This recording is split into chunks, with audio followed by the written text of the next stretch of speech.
morning, good morning. Welcome to Sewing Quarter. I'm Vicky Gordon. It is great to be back. I haven't been here for a couple of weeks. Those of you that are new to Sewing Quarter or a regular at Sewing Quarter, you're still thinking, who on earth is that?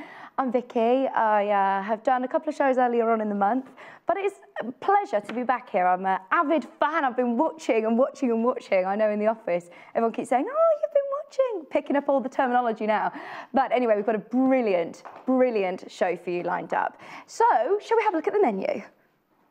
Today, we've got, it's a wrap skirt. Deborah Simms, you can see that beautiful wrap skirt just to the side of me, and it is gorgeous. Lucy's back as well. Lucy was probably the first person I met when I came to Sewing Quarter, and it's my first show with her, so we are going to be making the big log cabin quilt. 10 a.m, we've got Creative Craft Tote, and 11 a.m, back with Lucy for the Fabric Sewing Planner. Tula Pink Show, did you see the Tula Pink Show on the 7th of February where we're doing a recap of Lucy's very own Fabric Sewing Planner? So it's all going on today, but I really, really would love your input. If you've got any questions, if you've got anything you want me to ask the designers and ask the experts, or if you simply want to give me some hints and tips, because I'm learning as well, so I want to hear from you. Please, please, please do get in touch with us. Now, there's lots of ways to do it. Whether you are going to the website, you can watch us online, remember, but if you just click on watch, this page, which will open up, there it is. If you scroll down and go to message the studio, you can send a very short and sweet message into the studio, and that will go straight to my producer, Paul, who will send it down to me here in the studio. But yes, please send in your kind words of wisdom. Ah, thank you. Thank you, Paul. Paul, the producer, I've known for, how long have we known each other, Paul? 4 or 5 years? So very good friends, so it's great to be back in a lovely, lovely team. But yes, please do get in touch with me, because it really helped me last time. I'm ever so nervous again, so it will be lovely to hear from you. Email as well, studio@sewingquarter.com. We always want to see your pictures. I'm actually on Facebook on the Sewing Quarter fan page, and all of your workrooms give me serious workroom envy. They look amazing. So send all your pictures of all of your projects, your workrooms, or of yourself. We just want to say hello. Then please do send in your pictures. Now today, I will show you a bit of a rundown of what we've got. So the first, of course, we've got the skirt. Now, if you're thinking, oh my word, dressmaking, this is going to be too difficult. No, honestly, stay tuned, because Debs has really, really made it simple. And this is beautiful. This is absolutely beautiful. Perfect for spring, isn't it? So we've got loads of different fabrics, lots of different patterns, lots of different options with this skirt as well. It's what is brilliant, because Paul was saying, my producer Paul was actually telling me that normally in a pattern you don't get this many variations. So on this pattern, which is just £8.49, you get all of these different options. Now, I know the one on the mannequin is option B, and Debs is going to be demonstrating option C, but there's so much to look forward to with this pattern. So this is 16 to 24. We've also got it, though, in 8 to 16. It has all of the instructions. It's got all of the patterns. So it is just broken down for you to make it ever so easy. If you have a look at the back there, it does show you all of the different diagrams of the skirts that you can be making this spring and this summer. These are going to look gorgeous. And again, £8.49. So this first hour, we're offering you a huge array of gorgeous fabric. And I actually think these are the colours that of course, our scheduling team have picked out perfectly for spring. I actually met up with John Scott on Saturday, because I was saying, John, I'm nervous about this show. It's a big show. 4 demonstrations, it's a big show. And he said, so I met up with him, and he was going through all of these different fabrics with me, and he was telling me which ones are his favourites. So we've got that beautiful ditzy fabric. This is Katie Jane, that lovely pink. It is available by the half metre. You can buy at half-metre increments, so if you want 1 metre, it's 2 units. Speak to our customer service team. They are fabulous, by the way. That seamlessly links me to how amazing our customer service team are. They are so knowledgeable. If there's anything that you would like to ask about, then definitely just call the team and they can help you out. Of course, get in touch with us and we can ask Debs live on air. This beautiful Katie Jane again, another beautiful floral sort of pattern. Ditzy again, isn't it? That's going to look great with the skirt. just £5.99, and once again, half a metre. The skirt that we are demoing with, you need 3.5 metres of fabric. So that's 7 units. You'll need 7 units. So speak to the team. Also, oh, this one's my favourite. I don't know if I'm allowed to have favourites, but I've picked one. I just think this is so... These are colours that I would never, ever put together. The oranges and the pinks, but the clash works so well. It's so vibrant, perfect for summer. It's vivacious, my producer Paul is saying. You've got that lovely, almost, well, the navy blue. So if you're not bold enough to wear the bright orange top, you know, you can go with a navy blue and this will just work together beautifully. John Scott's favourite. He loves this designer.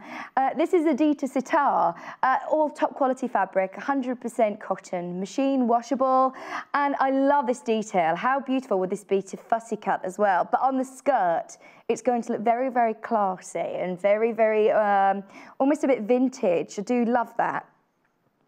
£5.99, half a metre. Another ditzy, so if you're thinking, do you know what, I'm not bold enough to go for these really, really bright, bright colours, here's your navy and cream sort of ditzy flowers. It's beautiful. Once again, great to just add to your stash. Check the price out, £3.99, half metre. Half a metre of white ditzy florals on blue background. Now, this one we have in 3 different colourways, half a metre each, starting with the coral. Deb's personal favourite. I think this is mine as well. That coral colour is beautiful, isn't it? And this is the ultimate spring one. Now, this is the one that is on the mannequin, and it's just £3.99. So once again, just to remind you, if you are after a size 12, I think it was on the mannequin, you need 3.5 metres. 3.5 metres. So it comes in half a metre piece increments. £3.99. Here it is on the dress. There you go. That's what you've achieved. I mean, that is what Debs has achieved. How incredible is that? Now, it looks really difficult, but this is actually beginners. This is for beginners. So I was saying, right, I'm completely new to this. I'm a bit lost with all of these patterns. If, like me, you want to take the plunge into dressmaking, this is going to be the perfect way to start. Beth Studley, the beautiful Beth Studley. Look at this. Completely different. Yeah, I like that. That's really nice. £5.99. Designer fabric. Half a metre for just £5.99. Amy Butler, one of our favourites. Shall I take this out? Let me see. We're bringing you a lot of designers. I was, you know, thinking we'd see a lot more plains, but I think with this skirt in particular, with the option B and C, these will work really, really nicely. £7.49. Night music range, very nice. Now, we've got one which reminds me of some of the Free Spirit K-Facet ones, actually. This is Amy Butler as well. And then we've got the 2 florals that you saw earlier on in just different colourways. Yeah, this one's really nice. They're also different. They're also different. It's personal preference. £7.49. That's very detailed, isn't it? Psychedelic almost. Half a metre of each. Just £7.49. So...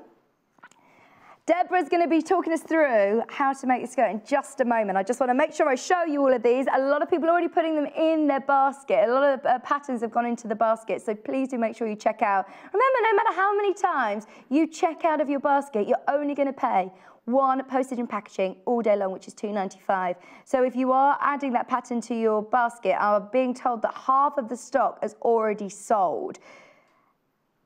On the size 16 to 24, half have already been put in their basket, so please do make sure you check out. So then,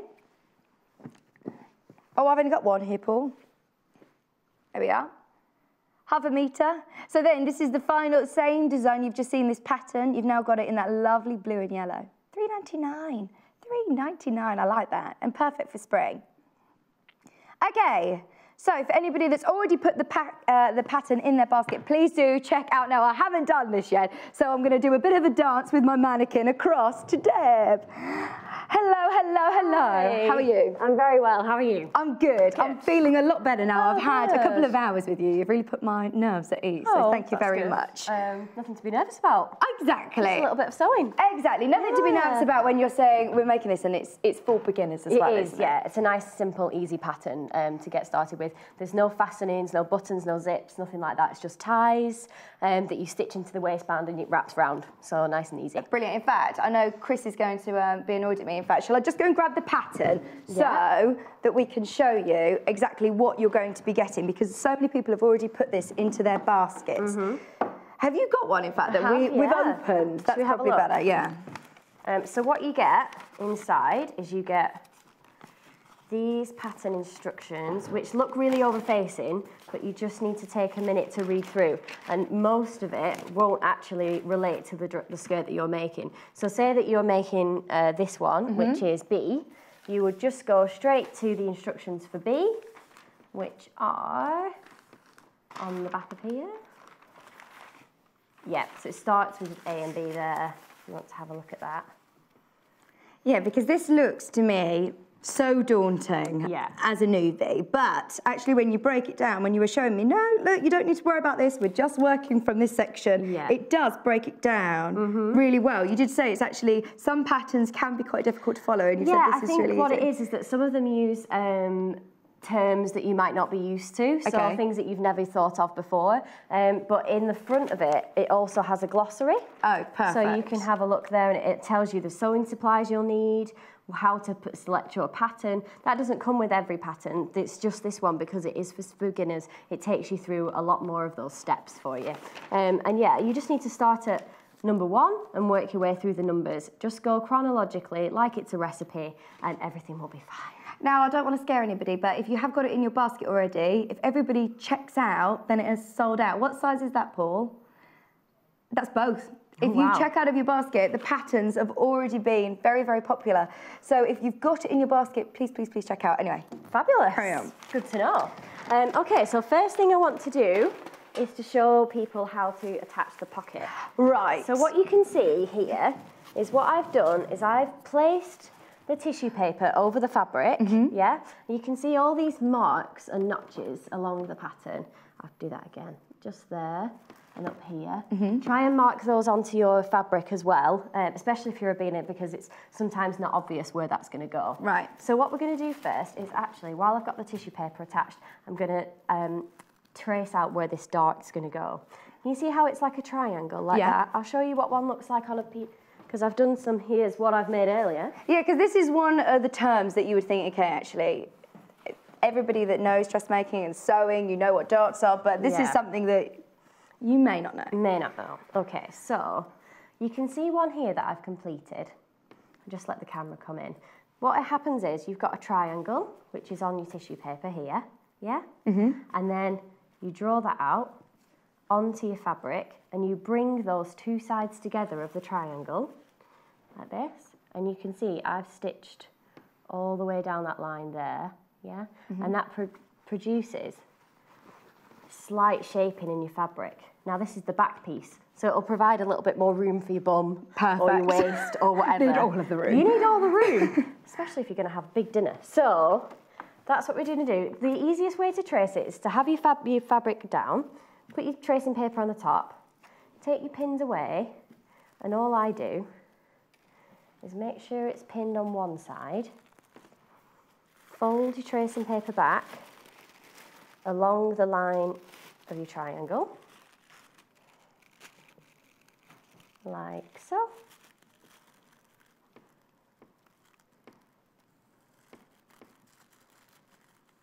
Just so you know, the size 8 to 16 has now sold out on the pattern. We've only got 2 available for 16 to 24, so please check out your basket if you've got that one in there. Also, Nikki has got in touch with us. Nikki, I'll find out in just a second how many half meters for a size 16. In fact, I might be able to work this out. And Marie has asked the same question for size 22. Okay. In fact, you know what? I'm going to ask Deborah. So how do we do this, in fact, actually? Okay, so let's look at it like this. So on the back, it looks very complicated. Okay. On the left-hand side, you'll see yardage, yeah? And that's all in English. On the right-hand side, you'll see, I think it's Spanish, but that's in meters. Right. So if you want to find out how many meters it is, just find where it goes there, and to find the meters, just allocate to that. Okay. So which one first? 16, please, 16. for Nikki. Okay, let's turn it around like this. So, and which type of skirt do we know? Do we know which type of skirt that Nikki wants? Should we... Go for the bigger one. Oh, okay, let's go for Marie's first. Nikki, get back in touch with us and let us know which one you want. Marie wants pattern B, size 22. Okay, pattern B, size which is this 22. one. So you just follow B along, go to size 22, which is there. It says 4 5/8 of a yard, so it's that one there. It is 1.5 meters wide, so you need 3.7 meters. I'd go for 4 meters, so you need 8 units. 8 units? Yes. Okay, speak to the customer service team and they can help you out. But Marie, it's just deciding which fabric you want now, isn't it? Yeah. Thank you ever so much. And Nikki, let us know which of the skirts you're after. Okay, so what I've done is I've just folded that back, like so. Make sure they're all lined up well. Make sure your point at the bottom is matching, and then trace that line along the line of the tracing paper up to the top. Like that. Does that make sense? Yes, that makes sense. Well, okay, so now that that's traced on, we can get on with our pocket. So, Oh, has Nikki got back in touch, did you say, sorry?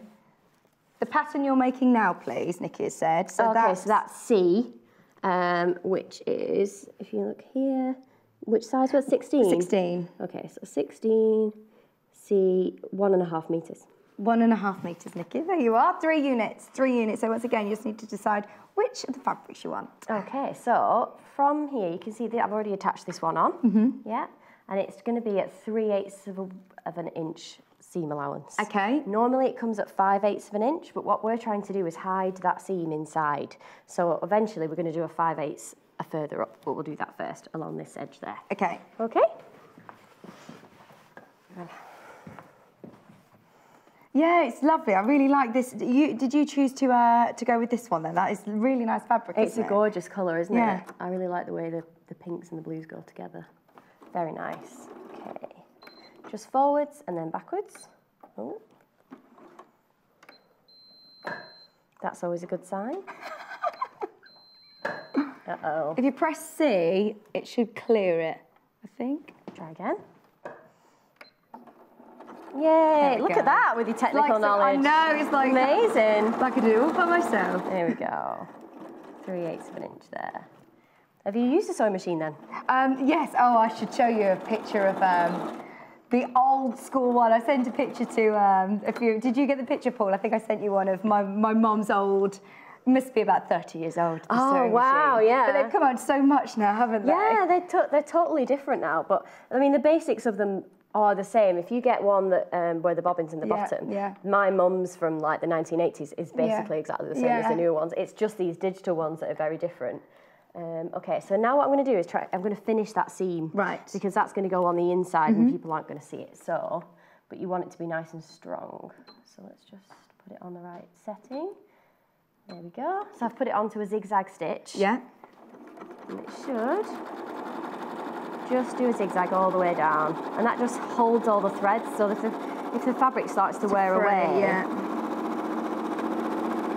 it's a little bit narrow. So how long does this sort of project, how long did it take you to do this project? This one's really quick. If you're a fairly experienced sewer, it'll only take a couple of hours. But if you're new, don't rush it. Just take your time. Try not to be tempted to make it for that night because that's when things go wrong. I'm speaking from experience there. But yeah, I mean, it should only take you a few hours, but you know, if it takes you longer, it's not the end of the world. Yeah, and actually, it's all a process with the learning. You know, your first one might not be the neatest thing in the world, but you might be really proud of it. So, you know, it doesn't matter whether it looks exactly like the pattern envelope first time off. Oh no, and you've got a couple of weeks anyway for spring, haven't you? Yeah, exactly, and you know, try it out. do another one. Right, so what we're going to do now... So right now, this looks like a top, doesn't it? Yeah, it does, because you could these could be your sleeves, yeah. couldn't they? So what happens is you're going to line your pockets up. Right. Edge to edge. So can you see there? That pocket's going on top of that pocket. Into the middle. And then you need another piece, which is here. So are you best to cut out all of your pieces first? Yeah, definitely. You want to make sure you'll get your pattern pieces in one big tissue paper that looks like a massive rectangle. Right. So you're better getting that all out at once. Go through the list that comes with your pattern of which pattern pieces you need, because you won't. I only need these ones for this skirt, not those ones. You know what I mean? Yeah. So make sure you cut those all out. Then cut all your fabric pieces out, and that just means you don't lose any of the pieces. Now there is in the pattern as well actually a template of how to place your fabric. Yeah. So you're not, you know, you do make sure you have enough fabric to do the skirt. You don't want any wastage, but you also want to make sure you have enough, especially with something like that skirt there, which that's a long so skirt. much fabric. You don't want to make a mistake, because if you make a mistake, you'll have to buy another metre, or a metre and a half, and it might have sold out. So. Yes, so make sure you have enough. Hello, Marilyn. Marilyn sent in a message, it's come down to here. I would like to know how much fabric for the longest, fullest skirt in a size 12. I managed to get the pattern 8 to 16, thanks. Oh, brilliant. Right, so... Because that's now sold out, hasn't it? Size 12. Longest, fullest skirt, which is B, 3.5 metres. 3.5. 3.5 metres. So that's 7 units, if my calculations are correct. Sounds about right to me. Right, so we're just going to pin around the edge of the pocket, like that.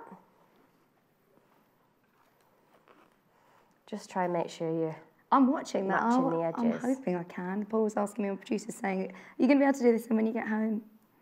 You are making it very, very simple, though. It is, oh, good. It is really simple, and it's all sewing is really just straight lines. Yeah. It's just knowing where you should put those straight lines. There we go. And what's great about this is that you don't have to worry about things like fit, because it's already done for you. And because it's a wrap skirt, if it doesn't match perfectly, it doesn't really matter. Yeah, so actually, if you are wanting to do or... dressmaking, this is definitely the best place to start. Yeah, definitely, because there's nothing worse than starting something, thinking you've got it in the perfect size, and then it ending up being massive or too small or whatever. And it does actually go through that on the pattern as well, where it tells you how to measure yourself and where to do that, and how to then choose your pattern sizes. Brilliant. We want to see all of the pictures of all of your skirts. It's only going to take you a couple of hours to do once you get it, so there you go. Yeah, you can send it to us by the end of the show, right? No problem. Right, okay. It is just deciding now what fabric you want. This blue is beautiful. But then again, I do like the coral. You were saying your daughter's actually got. Yeah, she's got a pair of shoes in that colour. Mostly because she already had so much in it. It was like coral. The shoes will also go. Yeah. Right, so what we're going to do is use the 5/8 of an inch seam allowance that we mentioned earlier, and we're going to go in. Just find where my marker is. On that one? Oh no. So basically, you're going to go in up to where your marker is. On here, you can see that there's a dot on the edge. You can see that there. That's where you should be sewing down to and up to. Right. Just make sure I've got that marked on my fabric. Just pop a pin in. Yeah, well done to everybody who managed to get the pattern. You did join us very early on a Monday morning. Yeah. You've been very savvy managing to get those patterns. Obviously, lots of people trying to learn some dressmaking, which is very nice, very exciting. Because I think, you know, if you can do a patchwork blanket, you can make a skirt. It's just, you know, the skills are all the same. Yeah. It's just knowing the terms and why you're doing it, really. If you know why you're doing it, it makes it a lot easier to understand. The great thing as well about having all these shows back on YouTube, which are saved indefinitely, there are always going to be those that you can actually just jot down the date, today's date, and then you can always refer back to the show. If you're thinking, I can't remember how Debs did this, you can always refer back. Or of course, our team are always here. So if you're really struggling, just get in touch with us and somebody will get back to you with some help. Yeah, it's a lovely little community here, isn't it? Yeah, it's really nice. Yeah. It's lovely to come in and chat about, when the demo has come in as well, we all have a nice chat about what the things are we've been making at home and about staying up late, trying to get it finished and all that kind of thing. Here we go. So if you've never gone round a bend before, all I'm doing is just easing that fabric round. If you're finding that it's still going in a straight line and it's a bit stressful, you can always stop, leave your needle in, lift your foot up at the back, and just turn the fabric slightly, and that'll help you to ease round a corner. You don't need to go 100 miles an hour and push it all the way around, because you'll end up with gathers and problems. So just take your time over it. Yeah, I've been told I'm round the bend, but I'm not, I don't think I've ever been round the bend like that. I need to practice that one. There we go. Pin out. So what we're going to do is go up to the point of the seam allowance, leave it in, turn it round, and can you see where my marker is there? I've just got a pin here. I'm just going to take it straight across to that and then go down again. Okay, so whilst you're doing that, should we go over and have a look at the fabrics, Paul? Okay. A lot of people, as I said, have already... Oh, squeezed past the mannequin. A lot of people have already got the fabrics, already checked out. Fantastic. They now the most popular of the fabrics is the Katie Jane. This one, this Ditsy. Oh, it's beautiful, isn't it? In fact, shall we have a bit of a look at this? This is going to look lovely, isn't it? In fact, I could do a little bit of a model with it, couldn't I? I'll just hold it. So, this comes in half-metre increments, and I'm wafting. John Scott has taught me this on Saturday of how to waft my fabric. So, that's what a metre looks like. That is what a metre looks like. So, for size 12, as we said, the one that was on the mannequin, you're going to need 3.5 metres. $5.99, this is the most popular Katie Jane floral fabric, half a metre for just $5.99. One postage and packaging as well, so even if you're buying more later on, if you're looking forward to the Tula pink fabrics that we've got in the lever arch, then that is available later, so you're only going to be paying one postage and packaging. The next most popular, this is going to be very popular. It is already, in fact, half the stock is already sold out, because I think this is probably the most neutral. This is the one that you're going to be wearing every single day. And it's the Ditsy, it's that really pretty springtime, but still with the navy. The others I'm going to be wearing in the real summer, in the hot, but this you can actually wear in the winter with a pair of tights, can't you? This is lovely. And it's $3.99, $3.99 half a metre. They're so pretty, aren't they, the little Ditsy florals? Okay. So, yeah, this one was my favourite, the Beth Studley. This is the really psychedelic, bright, bright, bright colours. Nothing else like this. This really stood out to me. Oh, no. This is the one that I was saying is the... Which one are we going to next, sorry? Coral. No, this one. Pinks. Pinks, pinks. Pretty in pink. There you are. $5.99. $5.99. Half a metre, Beth Studley, 100% cotton, machine washable, and going to look lovely in all of the different skirts, actually. So you've got all in the pattern that you've already bought. Remember, there's not just the one that's on the mannequin, and there's not just the one that Debs is making. There's actually lots of different variations, and it's achievable. This is what's exciting, is that if you are new to dressmaking, if you are, you know, just into patchwork quilting, you can have a go at this, and I'm hoping you'll be successful. Right, this is my fave. This is Free Spirit. This is Free Spirit. Amy Reber has teamed up with Free Spirit for this one. Look at that colour. I just love the detail. From the distance, you don't quite see it as much. It just looks like a big, bold, beautiful pattern. But look at the intricate detail, designer fabric. Any summer parties to look forward to? Any holidays you've got? $6.99. That must be such, you know, that's the achievement, isn't it? When somebody compliments you on it and asks where you get it from, and you say, I made it. This is just a skirt, this little thing, this wrap skirt, I made it myself. Okay, I'd love to be able to say that. Okay, which one next? John Scott's favourite. Now I know, of course, John is a bit of a trendsetter, isn't he? John Scott's fave Adidas sitar. You do need to start checking out. You need to start checking out if you missed out on those patterns. Don't miss out on the fabrics. The thing with the designer fabric, as Debs was saying, make sure you get enough because these are limited.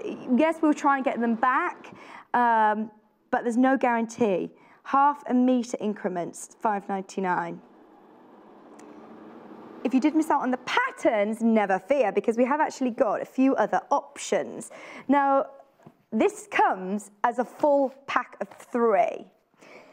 So, let me show you, because this one is easy. Is this one that we're going for?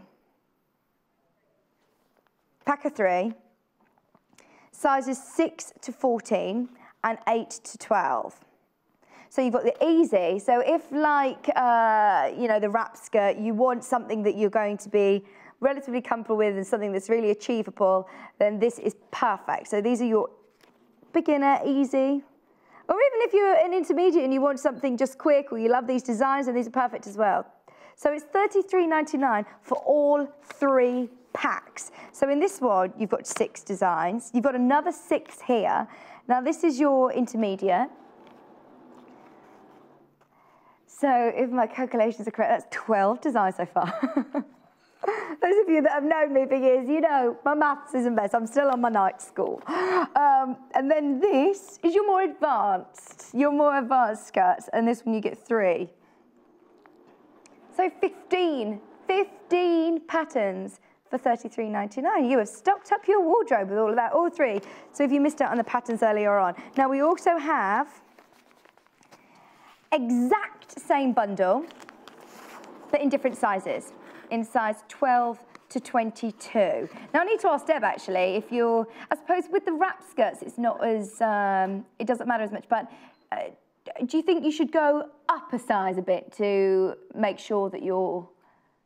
No. These patterns usually run quite big. They run quite big. You're better going with exactly what they say on the pattern. Okay. And then you might even find that there's a little bit of extra room in there anyway. So just you can always take those in at the side seams, etc. Brilliant. Okay, thank you.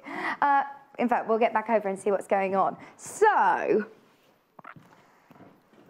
how are we getting on? We're doing very well. I have stitched both sides together, so you can start to see we've got a skirt shape with one side that wraps over the other. Lovely. Yeah?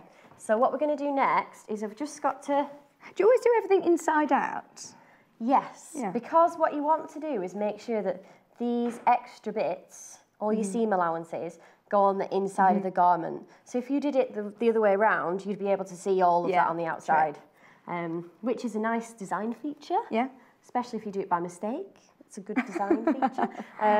But yeah, so all I'm going to do now is just stitch down. So can you see how at the moment we've made our skirt extra big because we've got our pocket pieces as well. So what we're going to do is match those pocket pieces back together again, put those seams together and then stitch down from the top. Right. So that you end up, eventually we'll fold that back in and you'll have just the right size for your skirt as well as the pocket.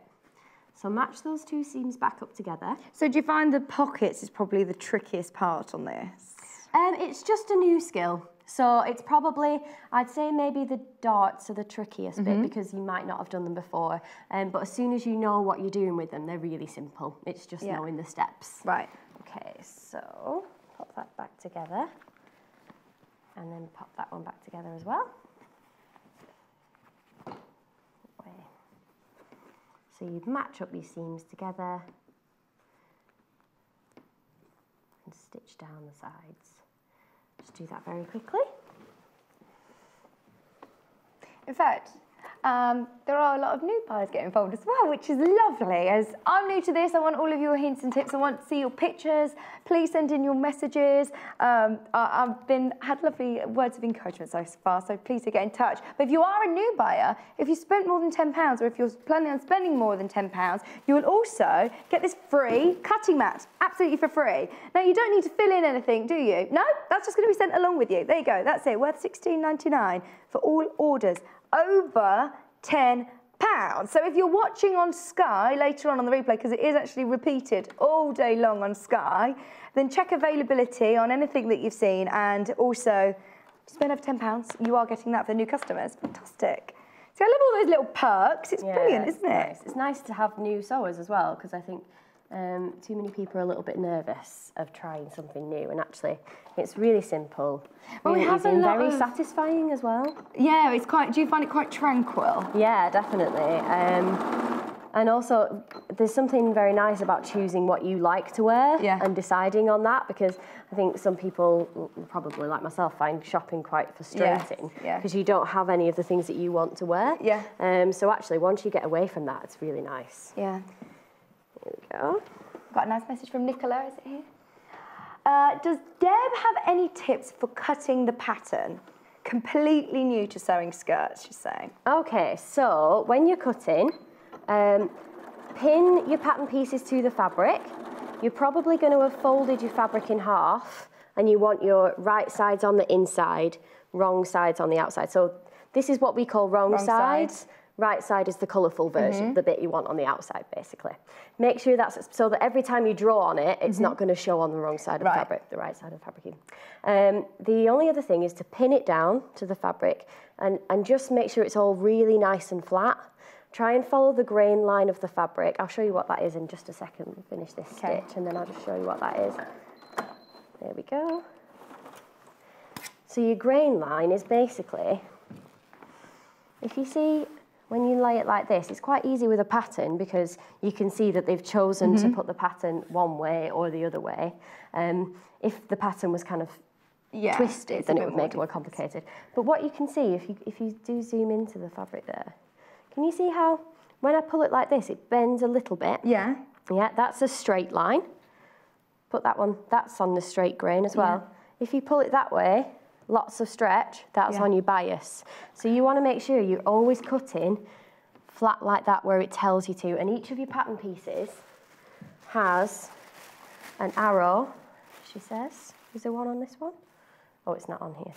Basically, you could follow that one there. So you can follow, make sure that line runs all the way straight down your fabric. Okay. And that'll mean that every time you're cutting in the right direction. Because if you cut it slightly wonky, you'll end up with, it'll stretch in the wrong places. I understand. Yeah.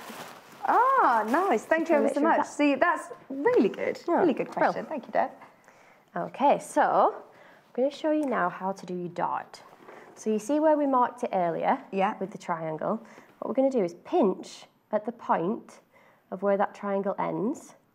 Bring your two right sides together, kind of approximately where you think the lines are. Get yourself a pin. I'll show you like that way. Poke your pin from this side out there, and you can see I've just missed that line. So just adjust your fabric so that you're going through both layers of fabric at the same point. Okay. Yeah? Back in again.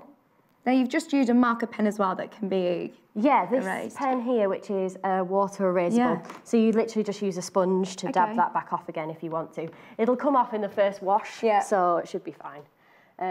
I'd always recommend as well to wash your fabric before you start. Right, okay. Put it through the washing machine, because you know how sometimes you buy a t-shirt and you put it, the first time you wash it, the t-shirt shrinks? Yeah, it changes a bit. It's basically like that. Because they're 100% cotton, they've got a lot of that natural fibre in. As soon as you put it in the washing machine, it will shrink slightly, and you really don't want that to happen after you've made it. Yeah.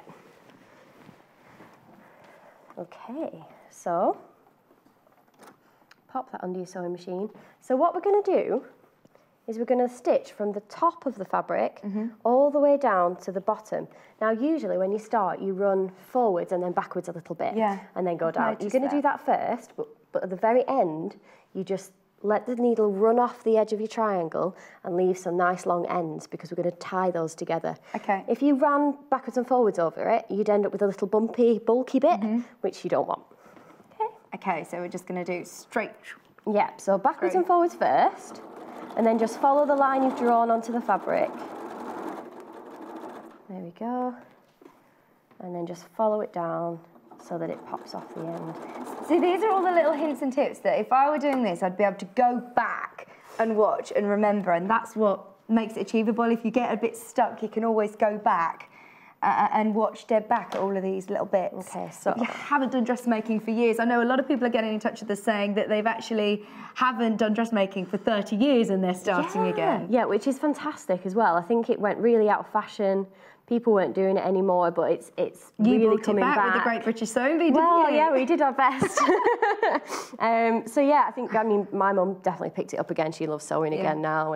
And it's those little skills that you forgot that you already knew. So actually, once you've started, let me just explain. So what I'm doing, I've got these long tails. I've just taken a pin and made sure that they're two separate threads because you might end up with a little bit of twist. I've just tied a little knot, and then I'm just going to tie that at the bottom. You can do two if you want to make it nice and secure. It basically just means that those threads aren't going to come undone. Right. Okay, just trim that away. Lynn sent a little tip. Ooh. I like to iron on my tissue pattern before cutting it out. It gets rid of any wrinkles. Oh yeah, that's a really good idea actually. Make sure you don't have any steam because the steam can make it curl up. But if you turn the steam off, it's really easy. Thanks, useful. Lynn. Yeah, brilliant. Okay, so we've got one more dart to do and then we can attach the waistband. Now, these are all on the patterns as well, aren't they? Yeah. It'll show you exactly where to put your darts on the pattern. So you can see it here. Just make sure that everything lines up nice and easy. So you've got that bit right up against the edge of your fabric. That bit should go to the centre. You can see where that centre seam was originally. Oh, we're doing ever so well. We've got about 12 minutes left. Oh, perfect. Loads of time, she says. Okay, pop this dart in. And then I'll show you the wraps. Ooh.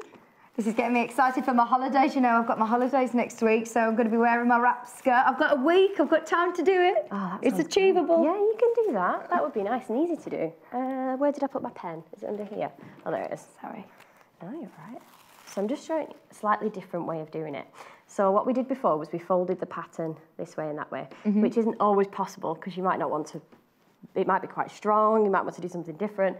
So what you can do instead is just pop, see these little circles here on the pattern, pop a pin through those, make sure they're nice and secure, fold your tissue paper out of the way, and then put a little dot where that pin is. Right. And then another one there, and then another one here. And then what you're going to do, once you pull those pins out, can you just see where they are? Yeah. You get a ruler. Just about on the television? Just about, yeah. It's a little bit faint. But you just match up. Did I point somewhere? There's somewhere around this general area. So, yeah, match the bottom point with that top point. Yeah, I can see that and then off the edge. Where's your other one? This one here. Oh, just these two? Yeah, just those two. Yeah, no. Just these two. There you go. Maybe not the best plan with a patterned fabric and a tiny dot. Oh, there it is. There you go. And then straight up there. And that means you've got a very neat and easy, neat one as well. So you can keep referring back to your pattern. Yeah, once you've used it. I think, you know, it depends. Some people like to, when they cut out, mark everything onto the fabric pieces as they go, like before they start anything. That's the recommended thing to do.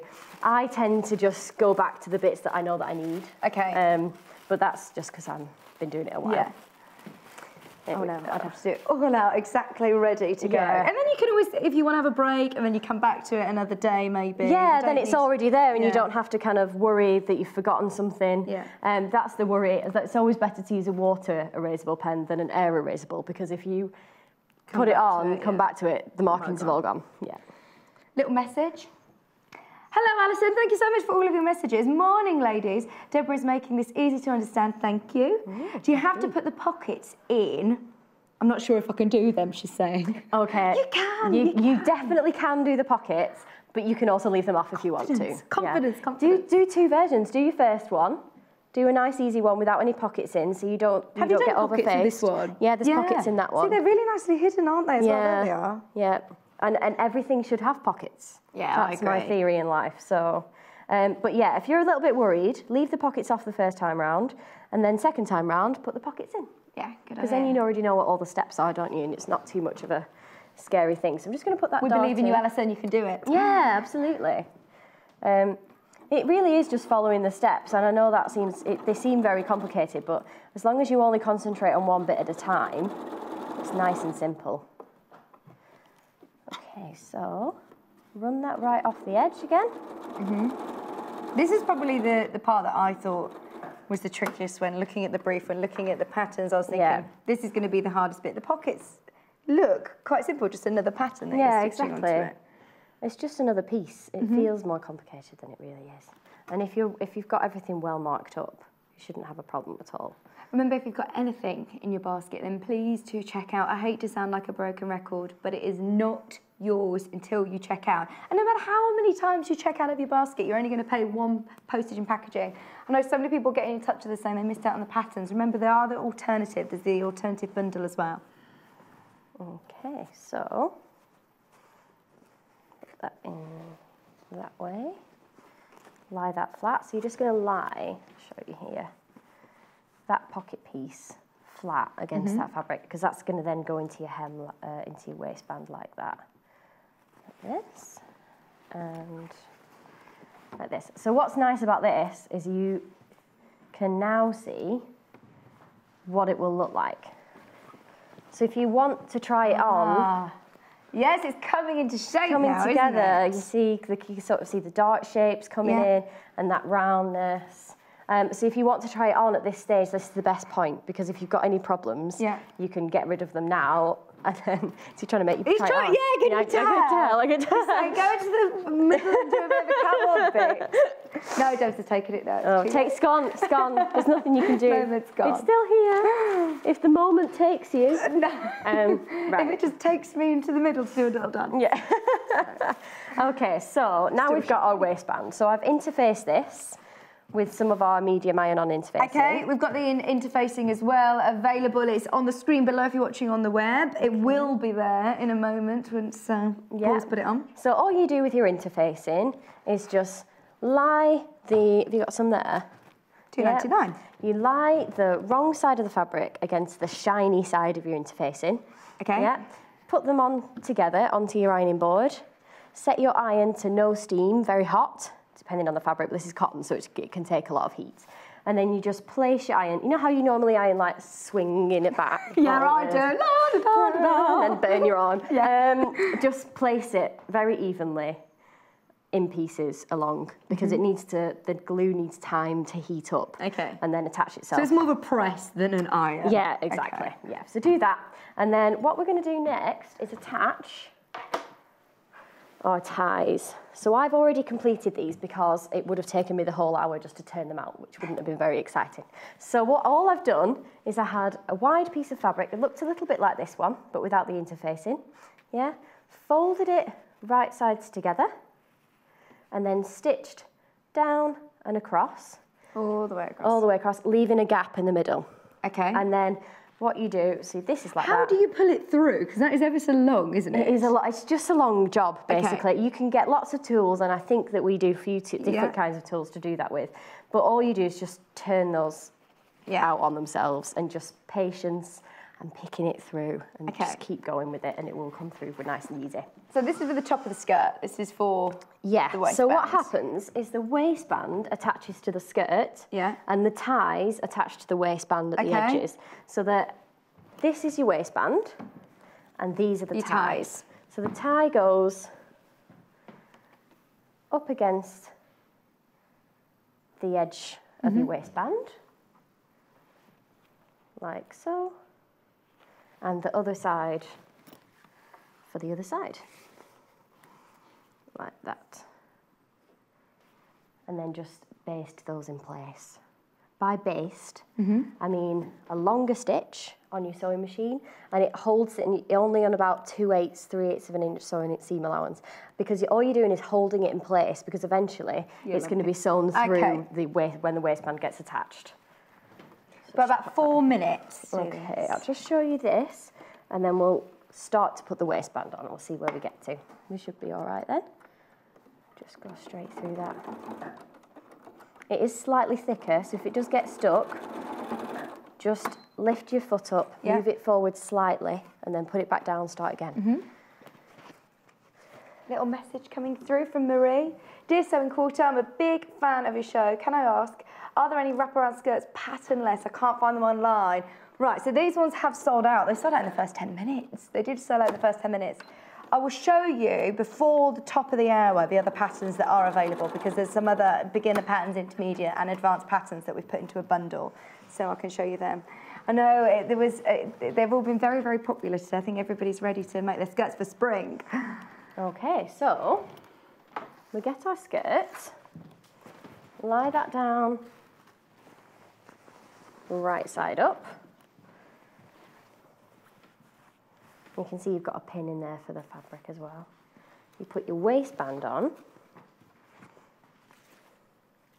also right side up, and I think we want it that way around.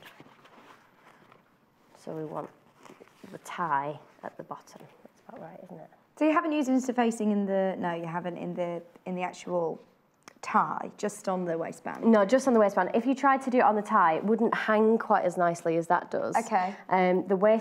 You want the interfacing in places where it's going to be under a lot of stress. Yeah. So waistbands are an important place for that, because it will be stretched and moved around with your body, whereas the tie is just going to be tied up, so you want it to hang quite nice. We just need one packet for this. Yes. Yeah. So what you do is you're going to match your notches together. Yeah. You've got your right sides together. You will see that you've got an extra 5/8 of a seam allowance on the edge. Just leave that there. That's absolutely normal, because that's going to be tucked inside. Just make sure I've got the centre point there and my centre point from this, which is here. Match those two things up and then pin them along, like so. With your darts, make sure they're on one side or the other. Usually you want to push it away from the middle of your body. Okay. Make sure you get a pin through that middle bit as well, so it doesn't get... Through the actual dart? Yeah, just so it doesn't get moved while you're stitching through it. This is the top of the pocket here. You can see where the pin is. So just use that pin. Keep the pocket where it is. It's going through quite a few layers now. Pop that down. I'm so pleased we've actually managed to show virtually every step of this, haven't we? It is something that's in less than an hour. It's nice and easy to achieve. I'm definitely taking too much credit. We together We do need to wrap this up, Paul's saying. We have got only a couple more minutes. That's fine. I'll tell you what. That's it pinned down. Okay. Yep. I'll just stitch down so you can see how it would look. So it's 5/8 of a seam allowance again, forwards. And what I would say as well is do stitch from the middle out and then from the middle out. That means that if you've got any excess or any bunching of your fabric, it'll come off the edge, whereas otherwise you'll end up with a bunching at one side or the other. Yeah, I understand. Okay, make sure that's nice and neat. Obviously I would have pressed all of this as well, so it would be lovely and smooth. So you'd press this as you go, as opposed to... Every seam that you do, put an iron on it. Even if it's just to flatten the bits that you've done, it just means you've got a nice even area to work with. It's so much harder to seam something after something's completed, iron something even, because every seam, sometimes they're enclosed within it and you can't see it. So you kind of missed your opportunity to iron it. Okay. Okay. So there we are. I'll just show you that it would fold down like this. And what you're going to do is slip stitch that, but we're going to do that with the bag later, so I'll show that later. Okay then. But that's your hem. That's that there, and your tie comes out of the other end. Perfect. Like Remember, you can watch all of these tips back. Thank you so much. No problem at all. Thank you very much. You're back in an hour, aren't you? I am, with the bag. Thank So we can talk more about it. Thank you. Right, so as I explained, the patterns have now sold out. Well done if you've got those. We've got the bundles. We've got two other options for patterns. For those of you that have been emailing in asking what other patterns are there, we've got 2 bundles. Now, this is like a skirt super bundle. This is skirts for all year round and all of your family. If you are looking at a more sort of beginner's skirt, then the 6 options in this pattern. There's actually 6 different variations. $33.99 gets you actually 15 patterns. So you've got 6 easy, 15 options. So there you go, 6 patterns on the easy. You've got your intermediate. So once you've done those and you said, I've nailed that, if you want to have a go at slightly more, more difficult patterns, then you've got, again, 6 patterns in here. This one's slightly more advanced, but I know there's a lot of very well-accomplished dressmakers that watch the channel, so if you want to have a go at something more challenging, there you are. So the only difference on the other bundle is the sizes. So we'll just run the graphics through. So you've got, what sizes, Paul? 12 to 22, there on your screen. The other one that I've just shown was 6 to 12. $33.99 for those bundles. So there you go, there's your other option if you missed out on the patterns. Now, fabric-wise, you have got to start checking out of your basket. So should we have a quick look at all of them? This has been very, very popular. I'm going to go through these really, really fast, actually. So $5.99 for your Ditsy, Katie Jane. This has been very, very popular. Your next one, another beautiful Ditsy.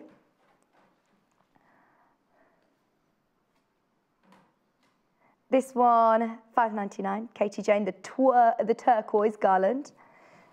There's so many of you have got that in your basket you need to check out. John Scott's favourite. Have a look at this. Adita Sitar. All of these are going to be on the website, by the way. So we are just going to quickly run the graphics through a couple of them. Can we do my favourite as well before we go? All of them are available, remember, anyway. half a metre increments. My favourite. I love this, Amy Reba. So psychedelic, bright colours, the navy blues, pinks and oranges, $6.99 for half a metre. There you are, one post in packaging as well. Oh, Lucy Brennan is back, our favourite, we love her. We've got a brand new book, we've got a gorgeous quilt, a log cabin quilter's book, so do not go anywhere. Go and have a cup of tea. Thank you so much for that first hour. Get in touch with us, we want to hear from you. Any questions you have for Lucy as well, let us know. But we will see you in just a couple of minutes. Follow us on Pinterest. Search for our Sewing Quarter page and follow us to discover sewing work we create and love.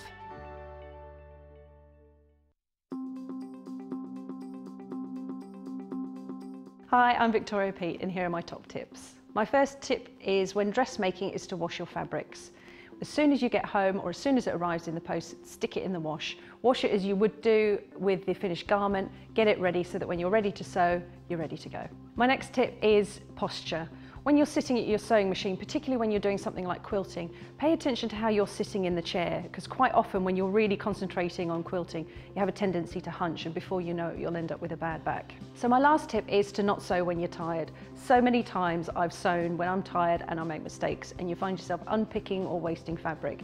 Sew when you're nice, ready and fresh.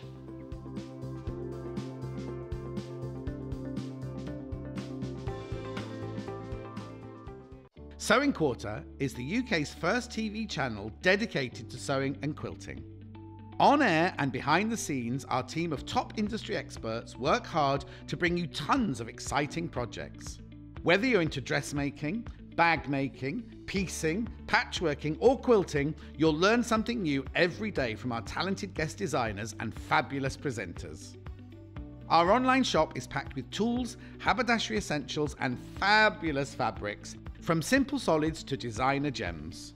And with our 30-day money-back guarantee and single daily postage charge, you can shop with confidence. So tune in daily on Freeview 78, Sky Channel 678 and shop online at sewingquarter.com.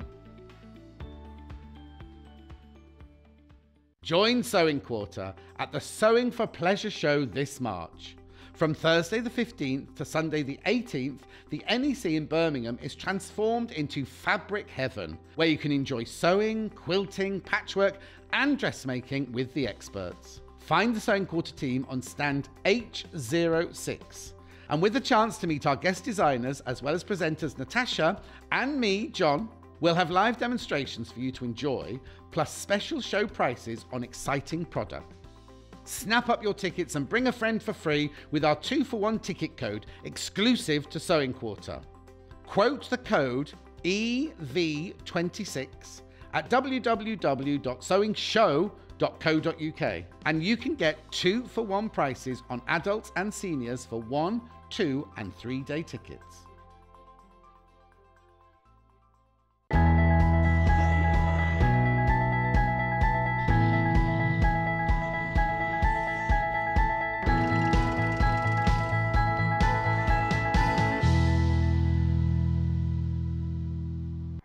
Hello.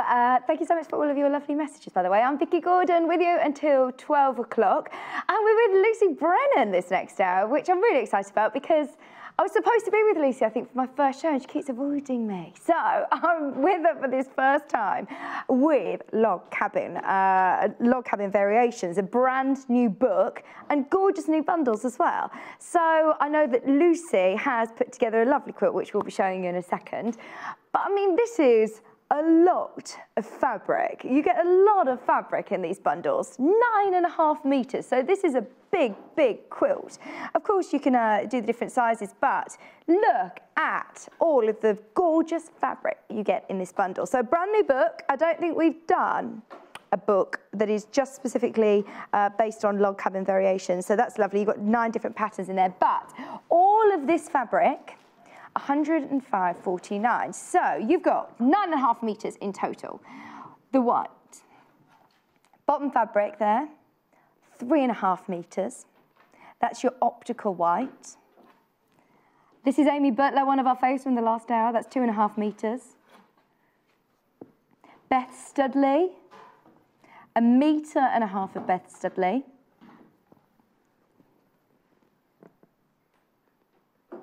Aqua, 1 meter of aqua. This is your dashwood. You get 1 meter of dashwood, plus your threads, and plus the brand new book. And as I said, I don't think we've ever done, to our knowledge, I don't think you've actually seen a whole book that's just dedicated to log cabins. So, the project that we're going to be looking at, on page 20 of the book, is here. So Lucy is going to talk us through how to do one of the blocks and how to put them together. So this is in fact one of the blocks that Lucy's made. Ta-da! How amazing is that? I love it, I love it, I love it. Now we've seen all of your blocks that you've been doing, of course, over the birthday. Quite a few of you have done different log cabin ones. I know it is obviously a pattern that a lot of people know and recognise and like to do. So Lucy's going to talk us through that more. Should we have a look at the next variation? This is the one that we are using in the demonstration today. The pinks, the pretty beautiful pinks, they're all ever so different, but we do like this one a lot. Really, this is going to fit a king-size bed, my producers say. I mean, this is 9.5 meters of fabric. You've got a lot here. So once again, the white. You've got Heather Bailey, you've got some spot on. I love the pinks, the lilacs. This one's lovely. Which design is this one? This is your Dena design. So you get 2.5 meters of this fabric. And of course, it's up to you which way you sort of use it, which you want as your focal points. But that is lovely. It would be nice to fussy cut these on the, in fact, on the lever arch folders that we're doing later. This one would look nice. You also get, of course, thread, and in the bundle, don't forget, you also get the brand new Log Cabin Variations book. Our last option is Devon County. We absolutely love this bundle. I've got a feeling this one is going to be very, very popular. Look at the colours, they are gorgeous. So once again, you're getting 9.5 meters of fabric, the book, brand new book, 2 threads, and look at the colours. So you get 9.5 meters, Devon County. We know how popular Devon County is with the audience, so with everybody at home, so good luck. I mean, just make sure you check out of your basket on all of these. $138.99. If you bought anything so far, then of course it's only 1 postage and packaging throughout the whole of the day. Yeah, we can just show all of the bundle there, $138.99. Nicola, hello, Nicola. Can you buy the book separately? Yes, you can. You can, in fact. So we're going to run the graphics for the book, so then you can purchase that all out. It'll be at the bottom of the screen. In this book, it's a beautiful book. We've just been having a look through with Lucy, and I mean, there's so many different options on the log cabins, but also your courthouse steps. You've got a couple of patterns in there as well.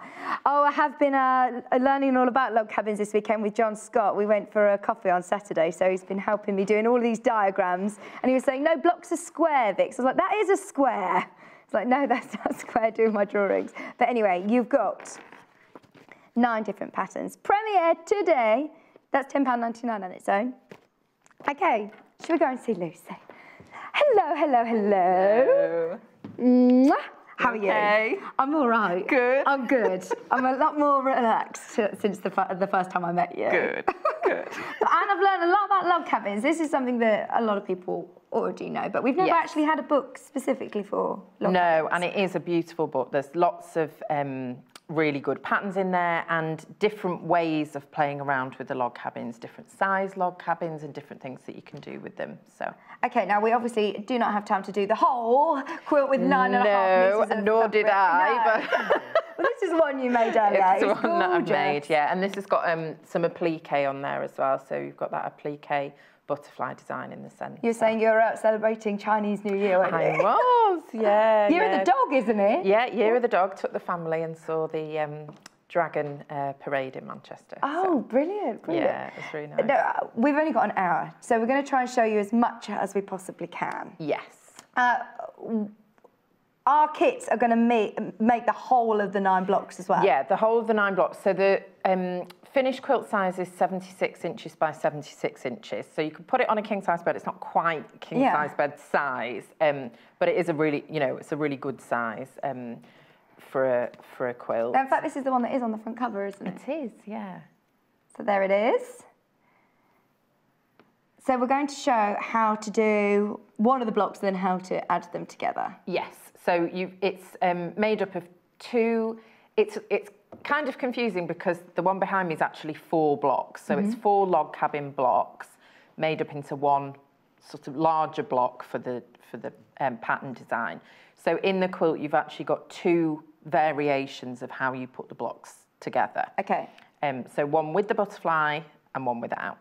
So I'm going to make the log cabin and show you how to do that. And I'm going to use one of the rulers to do that because I like having that precision that the Creative Grids ruler gives you. Yeah, it's not an essential, but you said now you wouldn't do it without. I personally wouldn't do it without because I've used it, so I know how good it is. But the instructions in the patterns it's not specific to any rulers at all. So it's up to you whether you choose to use one or not. Right, so let's get going. Okay, so I've already made some of them. So this is the block that I'm going to be making. It's beautiful. I love these colours as well. I can't make up my mind which is my favourite, whether it be the blue or the... I know. I think this one, even though it's that pink's bright and you've got that purple in there, I still think there's something quite subtle about this one in a way. So this is the one that I'm going with today. So I've made some up already, and I'm just going to run through how to make them using the ruler. Okay. So it is about precision and placing, isn't it? Yes, it is. And in the... depending on the pattern that you're following, and if you get the book, you'll see there are lots of different ways you can do a log cabin, and there's lots of different effects that you can get. So it's all about fabric placement, but then of course it's about accuracy when you're sewing them together to get those nice straight lines. Now, do you always start in the middle, or you always start in the middle? Okay. Yeah, you'd have a job if you worked out to go in. Yes, yeah, true. That would be much trickier. So I always like to have whatever pattern I'm using, or if it's something I've designed, I always have a visual there to just help remind me which colour's going where. So in this particular one, you've got a layout of the block there, and if you're making the full-size quilt, you're making 36 of these blocks. Right. But it's nice to have it to refer to remind you, okay, I'm doing white on this side and the blue on this side, or whatever colour where you choose. And then you could just make a note to yourself, because it's got letters on there, which fabric was which letter. So so you've got something to follow. I think doing all those things at the beginning and giving yourself kind of a guide makes putting everything together so much easier. Okay, so you're best to cut all of your pieces out first and label them all first before you start doing anything. Absolutely, yeah. And decide what one's going where. Yeah. And you can, you know, sketch things out and colour them in if you can't see it in your mind, because I know for some people that's difficult. So it is nice to have a visual reference for what you're doing. So all of the measurements and everything are in the pattern. So it tells you how many strips to cut from the full meters of fabric, and then how to subcut them as well. So that's all in the pattern.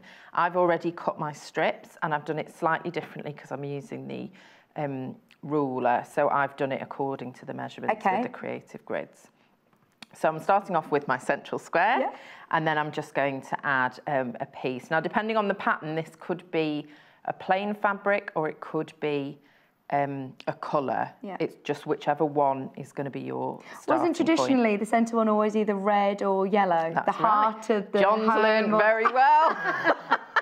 The heart of the home or the fire of the home, was it? The red or the yellow? Heart or the half, so red or yellow. Ah, okay. Yeah, and I think the yellow is sort of the light and fire. You know, coming home, which is a lovely warm feeling.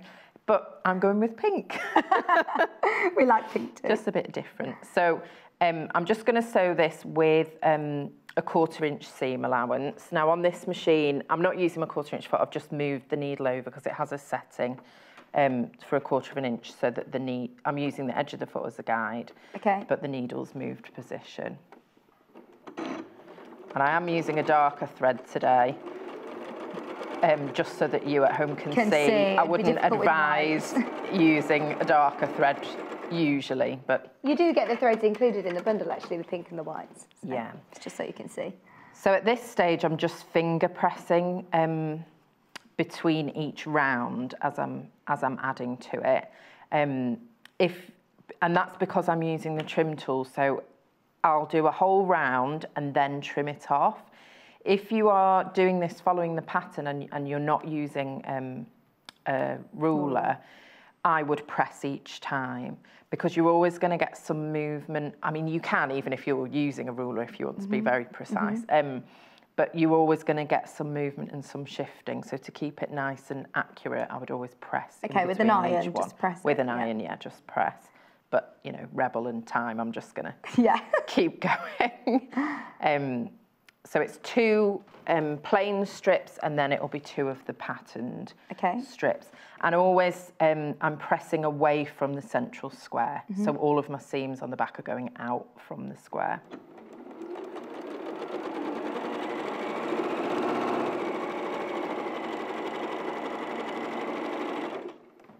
And I don't pin either, but you can pin. Yeah, you're probably best to, aren't you? Yeah. And then just press again, just finger press each piece. And then just press, And I'm so used to doing this, so I do press quite firmly, but, you know, use an iron if that's your preference. So I'm just keep going and adding rounds. So the next piece is a pattern one, and I'm not worried about it going over, although having just said that, what I'm going to do is line up the straight side with that, because this is going to get trimmed off anyway. Okay. So at what point do you use the ruler? This is the 8 inch, by the way, I believe. So once I've done 1 round, so when I've got 4 strips going all the way around the square, then I'll give it a press and then I'll trim it. Oh, we're limited already. We are limited already. I know the books are selling very, very well. The creative grids, half the stock of the books have gone. Brand new, by the way. And also the creative grids, we've only got 4 left. Only got 4 left. We haven't even started talking about them yet. I know creative grids are great because they're made by quilters, people who love quilting, aren't they? Yes, yeah, absolutely. And everything's thought of. And for me, it's the ease of use, but it's the final result that really you see the difference. So you get the perfect log cabins every time. Every single time. So this edge isn't straight. I could have and probably should have cut that in line with the square, but I just didn't. I was just cutting strips. So I can either straighten that off using the rotary cutter, or I'm just going to go ahead and use scissors. So I just flip it back that way, making sure that's completely pressed out, and just go ahead and cut that. Again, the accuracy of this part, because I'm using the trim tool, I don't have to be so precise. Whereas if I was piecing it without the trim tool, you need to make sure that you're being really, really accurate.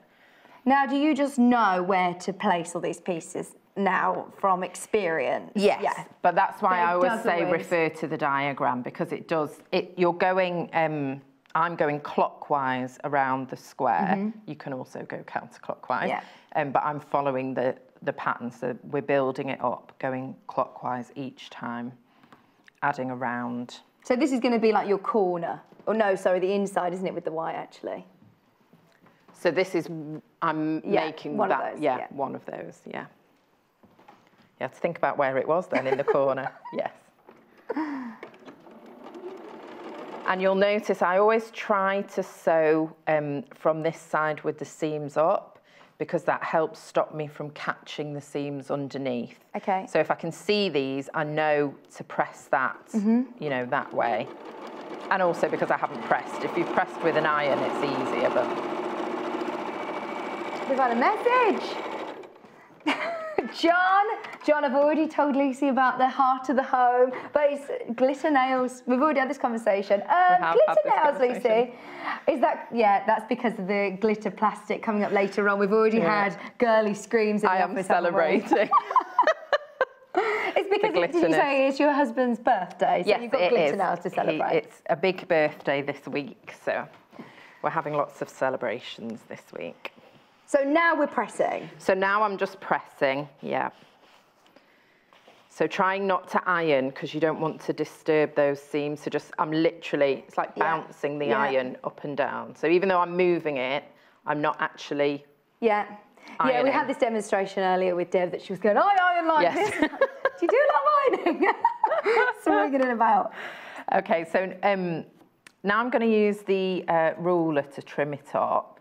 And this is where all that thought that they put into it really shows, because you've got a square and then you've got lines to line up with your seam. So I have done this several times. So to me, this is like second nature now to pick up one of these rulers and start to use it. But if we just have a look, you can see you've got different squares on there. Yeah, perfect. And you're just lining them up to trim. So with this one, you can do a log cabin courthouse steps or a half log cabin. Yeah. So there's quite a lot that can be done with it. Yeah. Yeah, it all comes in the instructions with the ruler. But you can see if I line it up with any of the other squares on there, I can't possibly trim it. So it's really easy, you know, you almost can't go wrong, because look, there's nothing to trim. So it's very easy to know which square you've got to line it up with. Just so you know, I think this one's actually now sold out. We have got a curvy one as well. We've got two curvy ones. Now, could we use those? Not to follow the pattern, because it will come out differently. However, you still could make a version. It's just going to look slightly different, because with the curvy ones, you're using different strips on different sides. So some of the strips are thinner and some of them are wider, and the effect that gives you is like almost a circle.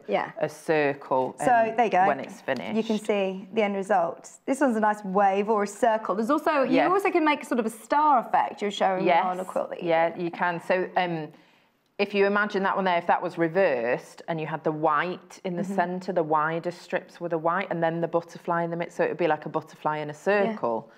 So yes, you can. Yeah, it just might be the fabric requirements are slightly different because you're using wider strips. Thank you ever so much.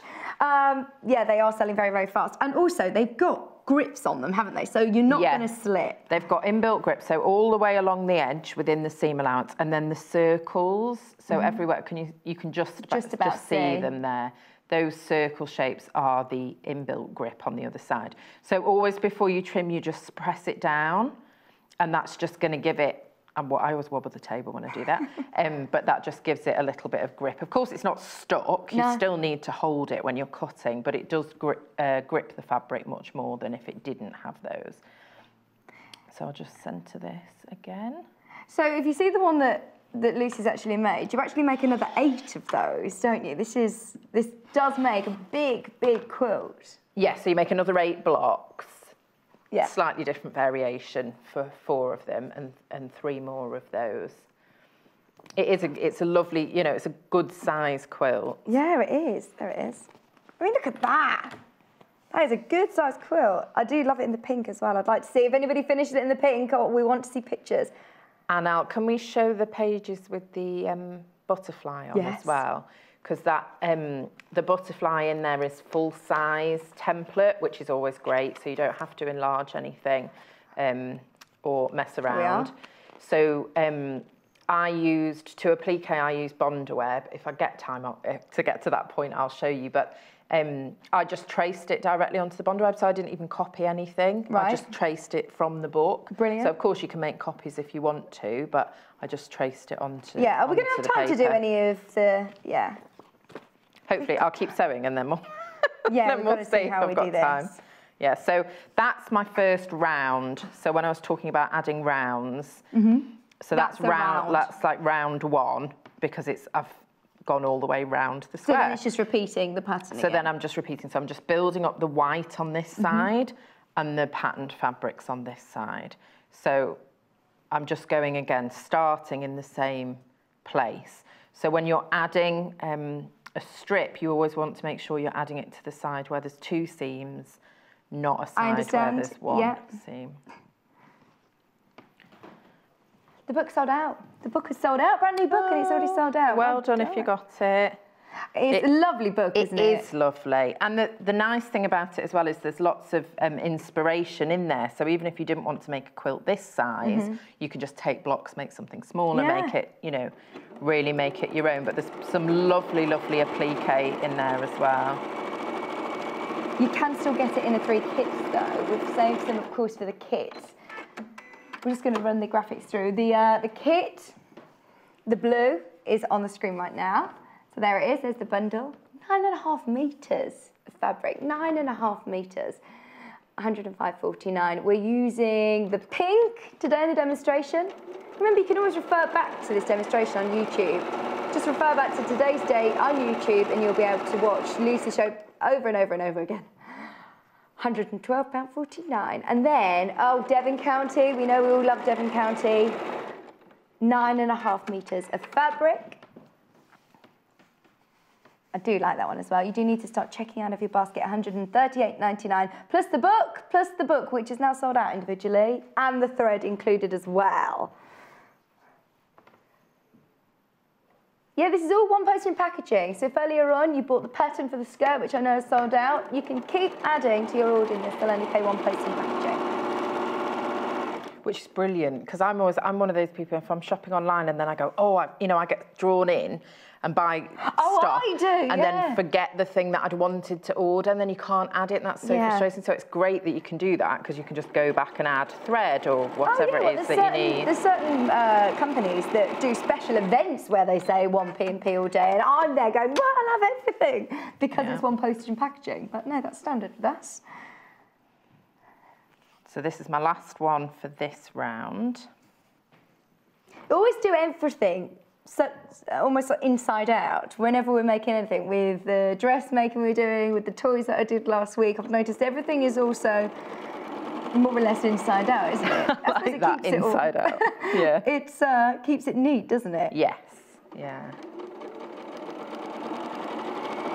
See, so you wouldn't see your thread anyway, even if you did use the darker thread. Yeah, I mean, this is...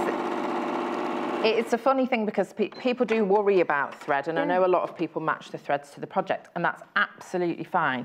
But you really, even on the white, there's not a trace of that darker thread. So just depends what you're doing really and how you're pressing your seams as well. I should really be learning how to do this. Oh, I'll get you. I'll get you quilting. There's a lovely shop by where I live called Quilter's Den, and I keep going in and talking to the manager, Anita, in there. So if you're watching, hello. She keeps saying this to me as well. I'm getting you quilting in no time. I've converted lots of people.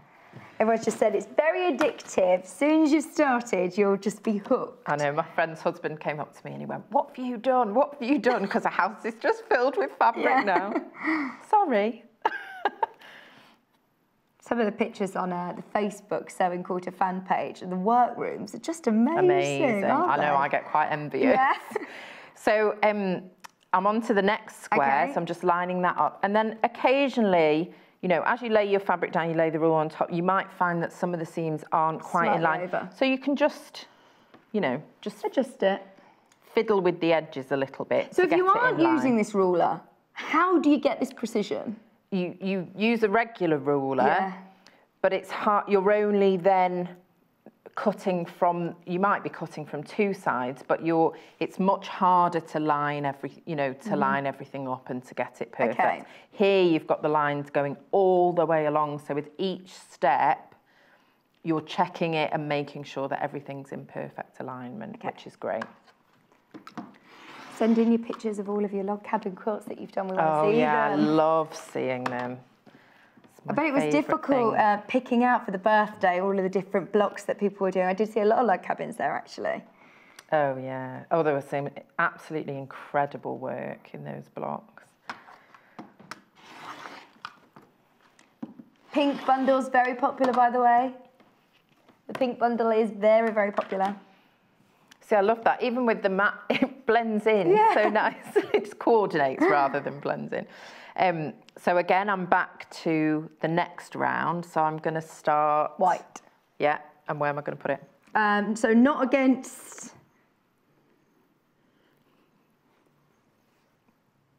this side? No.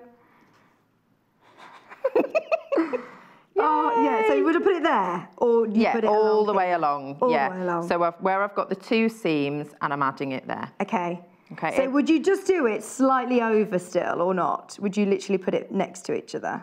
Yeah, so it's like that. Yeah. So sewing it like that. So we've got a quarter inch seam. So it does seem funny. You want to line it up there, but when you think about then I'm going to add another strip that's going to go all the way along, and that's what creates this sort of... You're going clockwise. Stepped effect. Okay. Yeah. It's just I just spun it round to confuse you. The pressure. Okay, right, in fact, just to distress now, I'm going to go and have a look at these bundles because they are flying out. Now, the only way to get the book is to get the bundle. Well done if you've already got the book. It's sold out. The blue. Let's start with the blue, which is the lovely one. I can't stop looking at that butterfly. It's gorgeous in this fabric, isn't it? There it is. So you get 9.5 metres, enough for a king-size bed. It's going to fit on a king-size bed, but it's going to drape over a queen or a double. So it's a lovely, lovely size quilt. I know so many people that do have them up as art on the walls. They look lovely, don't they? Wall hangers. So in this bundle, 3.5 metres, optical white. Amy Butler, 2.5 metres. Beth Studley, all designers that we know, 100% cotton, machine washable. Aqua, 1 metre of aqua. You get 1 metre of dashwood. You get 2 threads. And of course, you also get the book, which is sold out individually. So that's a brand new book. You do need to make sure you start checking out of your basket. Pink's popular. Of course, this is the one that Lucy is demonstrating. Again, optical white. 9.5 metres of gorgeous fabric, 112.49. I do love this pattern. That is so nice. You've also got the pinks. This is this one is Dena Designs. The next one's Heather Bailey. Twist and shout, do, do, do. No, that's a different, I'm doing the wrong song, aren't I, to a different tune. Da, da, da, da, da, da. What's Twist and shout? No, it's not. Twist and shout. No, shake, no, it's not taking a baby. Twist and, yeah, it is the right one. Okay, this one's pastel pink. I am a normal. I'm available for all weddings, parties, bar mitzvahs, christenings. There you are. Trying to get noticed. There you go. Oh, the lilac spot. Oh, it's mauve, spot on mauve. And the book, plus your threads.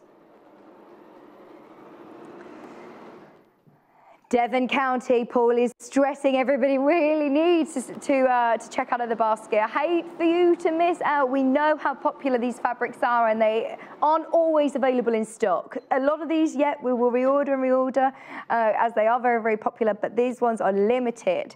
9.5 meters of fabric. 3.5 meters of cream.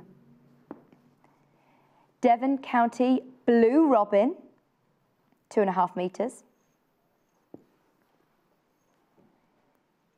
1.5 meters of Margaret.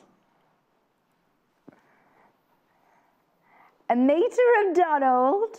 I like these names. And 1 meter of William, all in your Devon County. Your threads as well, two sort of different shades of cream. And the brand new book, all $138.99. Lucy's whizzing along. We've done a whole ta-da, ta-da. So I've just got to make the final cut to trim it back. So to make it the 12, it'll be finished 12.5 inches. So just making the final trim there. Now I didn't fussy cut this, I just cut strips. But it works perfectly. But it works so nicely. Yes, Yeah. if I would have got this one slightly over had I been really thinking about it, but it does look lovely. Oh yeah, those flowers are beautiful. There you are. They do. I think I was just thinking about the Devon County as well because I think it would be beautiful for this pattern, and of course you could use the fabrics for any of the patterns in the book. It doesn't have to be this particular one, although it is the right amount of fabric for this pattern. But how beautiful it would look in the Devon County. Yeah. Because I think a lot of people love butterflies, don't they? But a lot of times you see the butterflies and they're maybe quite babyish or, you know, but this isn't that sort of a pattern, and I think it would lend itself beautifully to the Devon County. Yeah, Devon County is always popular, isn't it? They're very, very rich sort of tones and shades. It's lovely. Okay. Now, would you keep all this, by the way? No. I know so many people that would say, yeah, you keep everything. Can. I mean, to be honest, I'm doing so much cutting. I do have a bag of stuffings. Yeah. That's what I would keep it for. I wouldn't keep it for patchwork because it's just too small pieces. You can do art and other craft things with them, things that sort of size, like for card making. Yeah. You know, just to embellish cards and things like that. But if I kept every tiny little bit, I would have no room to move in my house. You already have a house full. Yes. So pretend I've done that a few more times, and then we can lay out the blocks. So I'll show you the other way, first of all. So this is because there are a couple of ways. There are a couple of ways. I mean, with log cabins, you can mix them up and do with, you know, there's lots of different patterns that you can get with them. But in this, for this pattern in this book, this is the other block that you make. So this one goes between the butterflies. So you have the butterfly blocks and these blocks. So you have amazing. 4 of these ones, is that right? And 5 of the butterflies. That's right, in the pattern. Okay. So, yeah, that arrangement's very pretty. And I think the fabrics work really nicely there as well because it shows off. Yeah, that central, this line, that pattern fabric. Okay, so your alternative... I can hear John shouting at me. I would move that over so that those weren't all together. See? There you are. That's the kind of thing he would be here. Rearranging. Yeah, rearrange it all. Okay, so your other option is to turn them in. So then, yes, so this is what we do for the butterfly. There you go, John. So we have them like that. Oh, That's it. yes. And then your butterfly goes there. So would you actually mix and match? So you do one section like this, one the other way around, and you just do all of your blocks and then lay them out. So I would, for the ones that I'm putting, I would sew each of these together into their squares because you need this sewn before you put the butterfly on. So you have to get these sewn together before you put the butterfly on. Okay.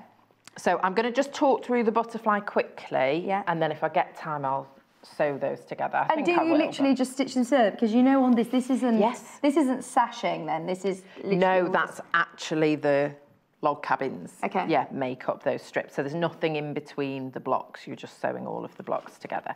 Okay, so I've already traced out...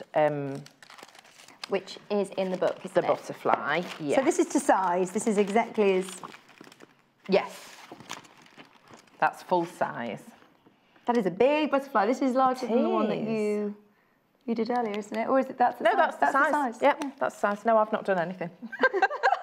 Done as I'm told. It's in the book. So I literally just held that over it and copied it out. So I didn't photocopy anything. What I will say is, when you're tracing it, obviously you don't want to trace it out as it's drawn because you need the different sections to cut them out of the different fabrics. I understand, yeah, Okay.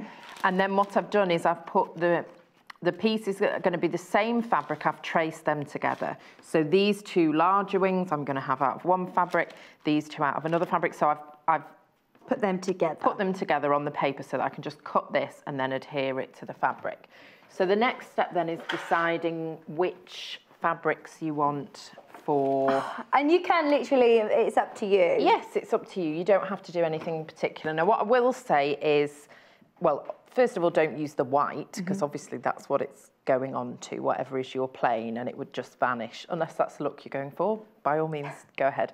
But you want something that stands out. And also, you need to think about the body is going to be going over the top of the wings. So you really want the body of the butterfly to be a darker one, so that the other fabrics don't show through from the underneath. So I'll probably do that one for the larger wings, that one for the smaller wings, and that one for the body. But it doesn't matter because you're going to have enough fabric, aren't you? Yes. I mean, for the larger wings, you probably want to pick one of the fabrics you've got more of. Okay. But in that case, it is that one. I mean, that just lends itself so beautifully to butterfly wings. Both of them do, really. So, but yes, you can play about them. Also, I thought they don't all have to be the same. So you could mix them up and have the butterflies. Oh, you could have completely different fabric that you had from the last round left over. Or... Yeah, absolutely. Yeah, use up what you have. So I'm just going to very quickly snip out a section of this. In fact, I'm going to cut the paper first. So don't shout at me for using not paper scissors. I can't believe how many different pairs of scissors there are for different things. I know. Well, I have now, I've tied fabric onto the end of my fabric scissors so that at least anyone that picks them up to use them for paper might feel a slight pang of guilt because there's fabric on it. So they're fabric scissors, not... These are fabric scissors. That was naughty. But... Yeah, everybody will be emailing in. I know, I'm so sorry. So I just sort of do that. Now, you would pin this, wouldn't you? No, I'm just going to iron it. Okay. So I'm just going to cut round, just roughly. I mean, I would have trimmed off that paper and cut less fabric, so apologies for doing that. And then literally just going to iron that onto the fabric, so you can do that if you want. Please. And I'll cut the rest of the fabric. So it's, I'm ironing it onto the wrong side. Yeah. Just lay it on and then just... Press. Yes. It's just a couple of seconds. I won't iron how Deborah Simms irons then. Well, it doesn't... You can go for it with this, really. Why are you close up on me? If you... My boyfriend will have me doing all of the ironing at home. I've told him I can't iron. That's his job. Oh, no, I can't. I literally can't iron. Not a close up on my concentration face. If I do my husband's ironing, he has to do it again. Oh, shirts and all of that, no way. This is okay. I'm too used to just ironing fabric for quilting, and that's just flat. So I'm far better at that. We've had a lovely email from Helen. Email for Lucy. Here it is. Good morning, all. Another interesting programme. Please ask Lucy if it's easy to use the log cabin ruler if you're left-handed. That's a good question because I'm left-handed as well, Helen. It is a very good question. I'm not left-handed, so I can't answer that. But because your squares are all there. It's exactly the same because you could turn it round and do it from the other. Like I'm always doing it from the top. But you could do those sides. Do you see what I mean? Yeah, you said you can do it anti-clockwise. Yeah, you just turn the rule around and do it what would be upside down to me, but would be right. So long as you've got a left-handed rotary cutter, you should have no problem. Yeah, there you go, Helen. I hope that helps. Yeah. Let us know how you get on. And I think that's right. And if anybody's left-handed and wants to correct me about what I've just said, please go ahead, because I'm not left-handed, so I'm Am I doing this one as well? Yes, please. Yes. Thank you. If you are buying the creative grids, by the way, one thing that everybody loves is the ruler rack, the wooden ruler rack that's in front of me. I'm multitasking now. It's $6.99. Here it is. You can see it at the front. It's very popular, isn't it? When you're investing in your rulers, you don't want them all just stuck in a drawer, do you? So you've actually got a lot of space to put all of your rulers. And it's really important with your rulers when you're storing them that they're flat and straight. So something like that is perfect because you know that they're going to be secure in that wooden stand. You know, you can put it to the side and they're going to be safe.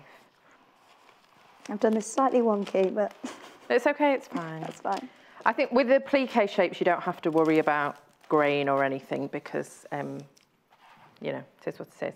Now, with the wings, if I wanted to position them to fussy cut the applique, I might want to separate them and position them on the fabric. And I can see through there where the patterns are going to be. So if I want them to be completely the same, I might not have it on one big piece like this.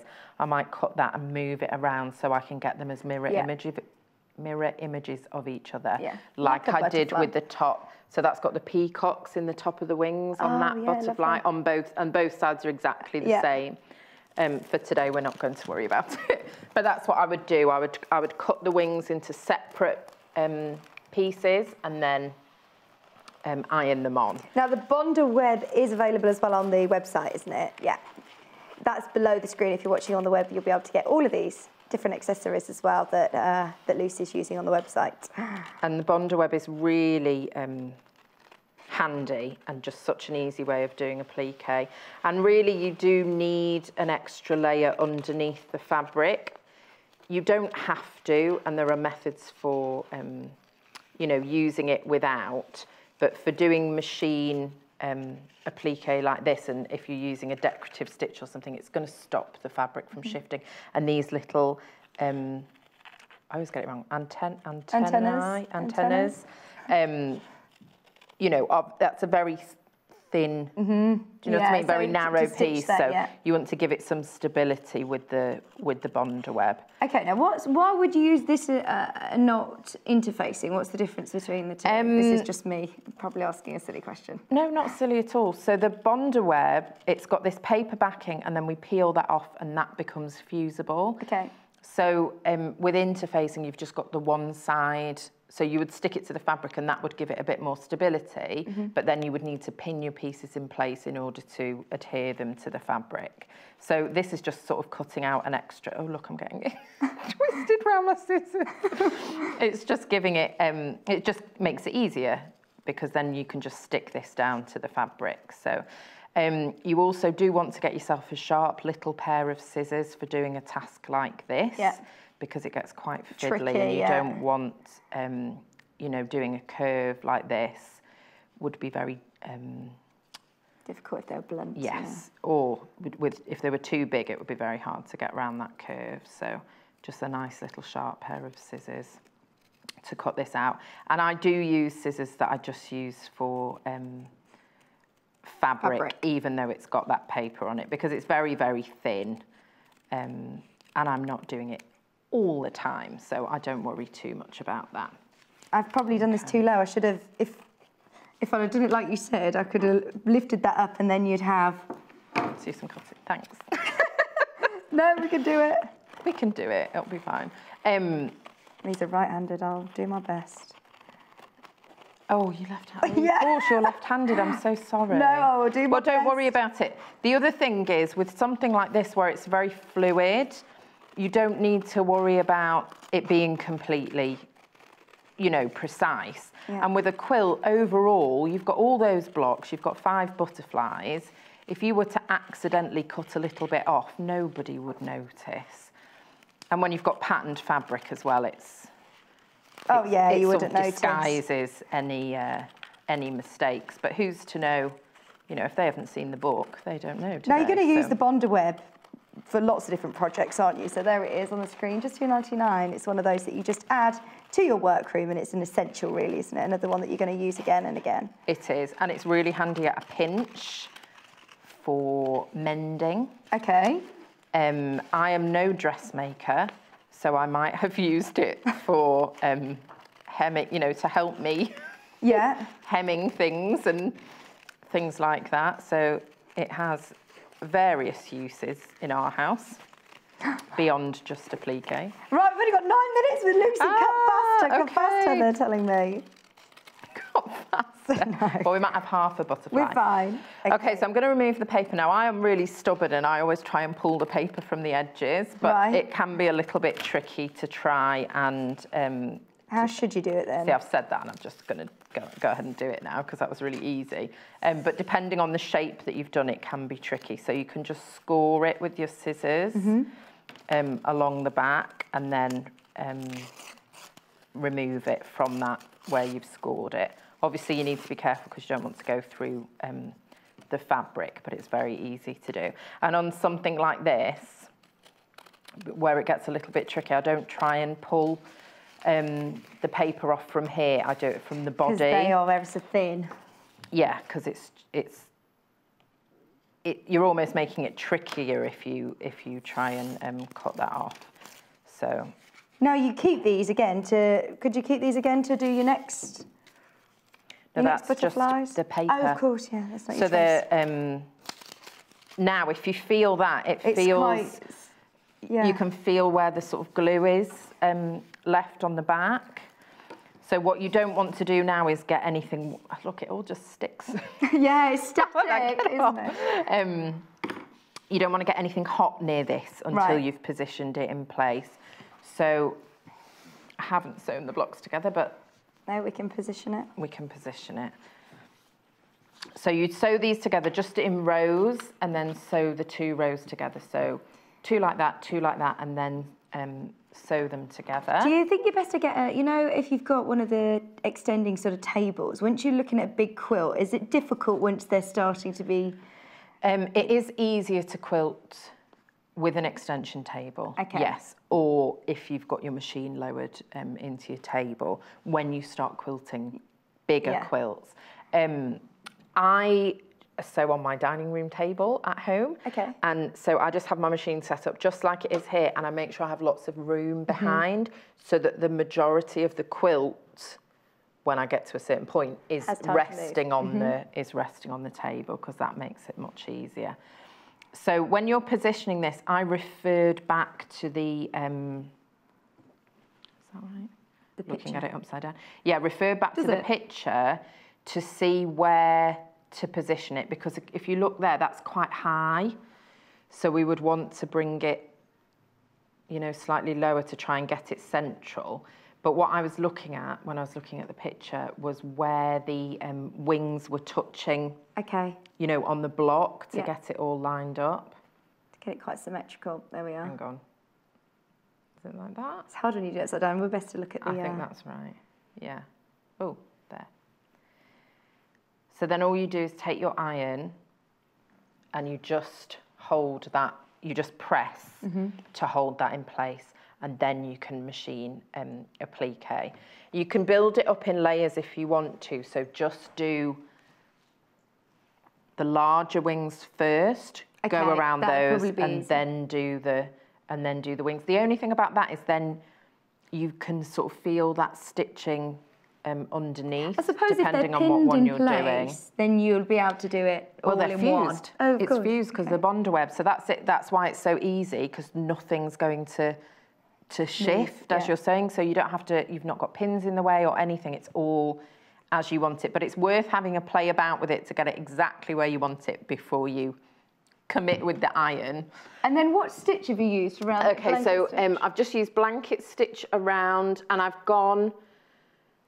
I'm just going to have a think about it. I think I started here. I'm not sure. And went and did that one. And then from here, and I've gone right over these ones with the blanket stitch all the way. And then this one I've done more like more like a satin stitch, a very close zigzag to go around this section.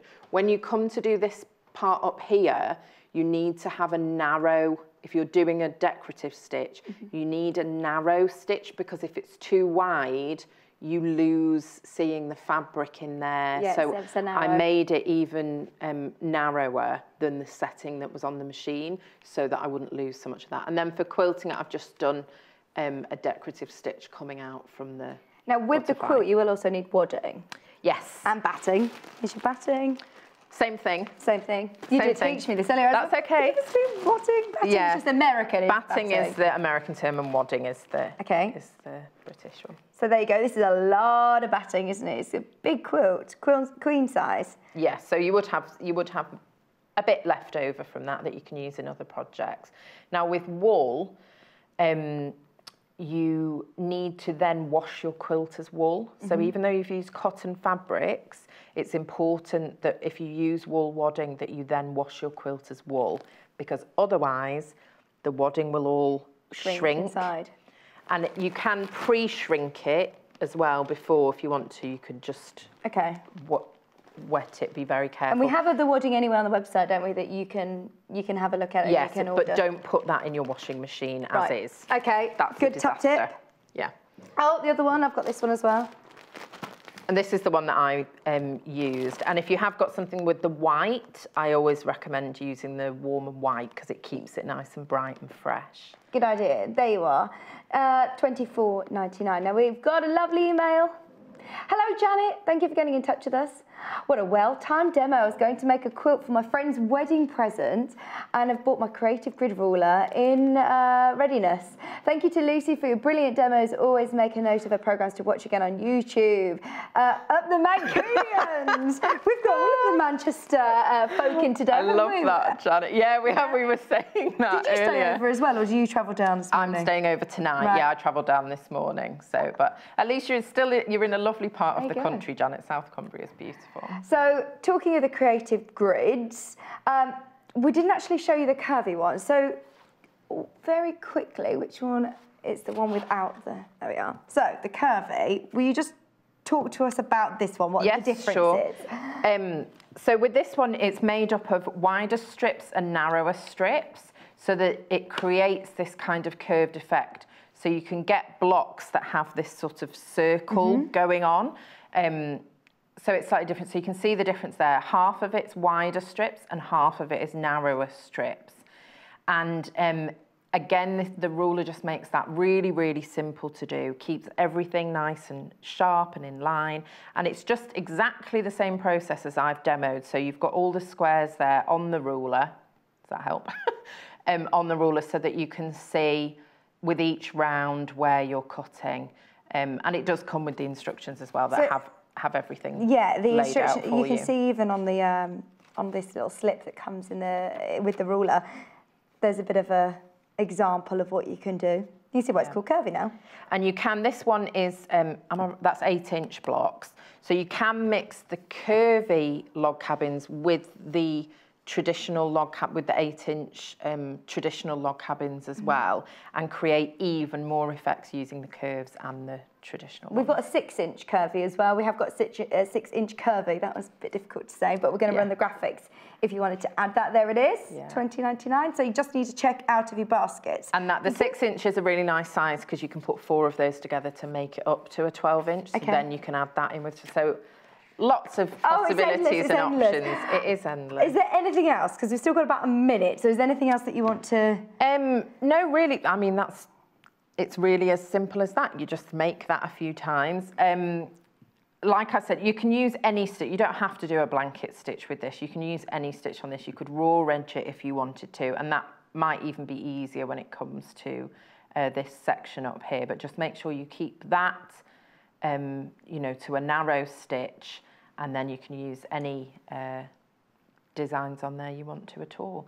And even like when it comes to quilting, I kept it quite simple, but echoing the butterflies or something, or even on the sections that didn't have a butterfly, you could quilt a butterfly into it, which would be really beautiful. So lots of possibilities. Thank you so much. Now, your next hour, in fact, you're back with the sewing planner again, aren't you? The yes. Tula Pink Day, of course, we were all watching the Tula Pink Day. And we're doing the inserts today for the planner. So yeah, we're going to get play a chance with to do some that of last the time. PVC, which is exciting. Brand new glitter PVC. That's going to sell out today. Paul just keeps saying, it's glitter. It's actually glitter. And producer Hannah is so frustrated that she's not here today because she said that she's been begging for this for so long. So, yeah, we're going to have a play with the glitter in a bit, aren't we? Yeah. But thank you ever so much. We'll see you in an hour. Thank you.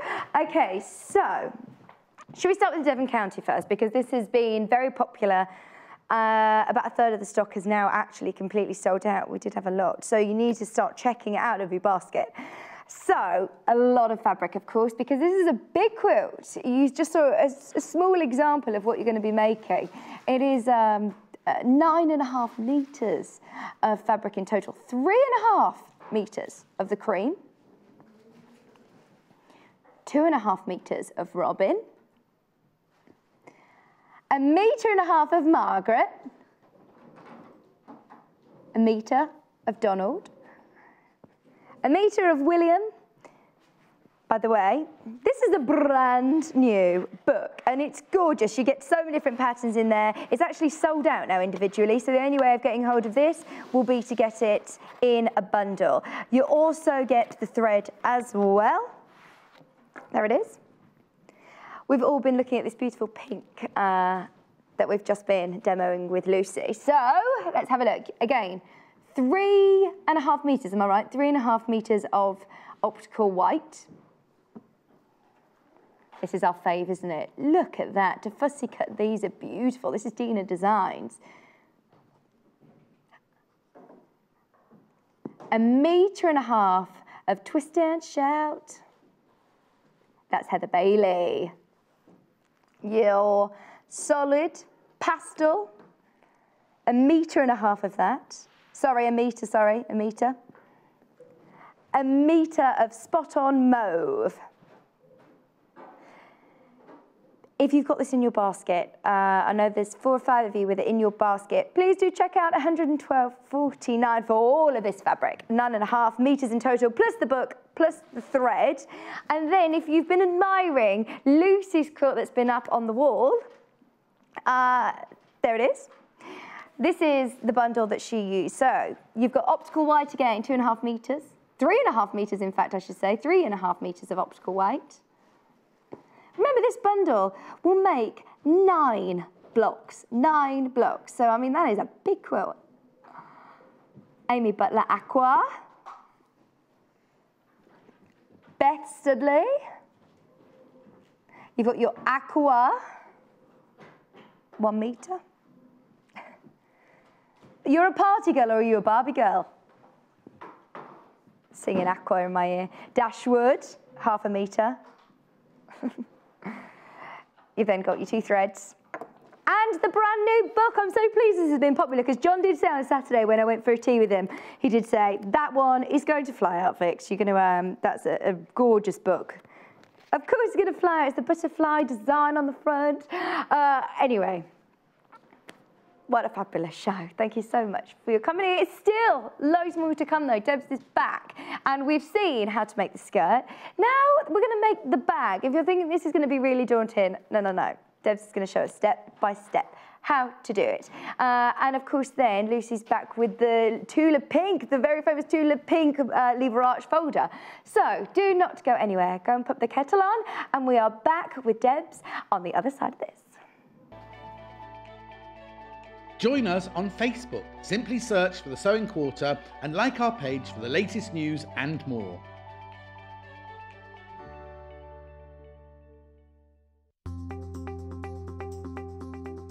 So I'm going to be showing you how to do a hem stitch. Now a hem stitch is just a row of small slanting stitches that are used to secure your hem. So in this case I'm pretending that this is going to be the bottom of a trouser leg. I'm first going to take my needle through the single hem. I'm going to leave a little bit of a tail before I place that back down. So then I'm going to do a double stitch. Now this is just where you sew over the same area twice, so you're creating a knot. So that's 1, 2. So that's securing my thread now. And now we can begin doing our hem stitch. So you're going to need to bring your needle in at a diagonal. So you want to pick up a few stitches from what would be the trouser leg before then going into your hem. So you can make this stitch a little bit bigger. And then repeating that process again at a diagonal. I'm going to be picking up a few stitches of the trouser leg, and then we can pick up more of the single hem. So I'm making these stitches super big so you can see what I'm doing, but when you do this at home you'd want to make these a little bit closer together.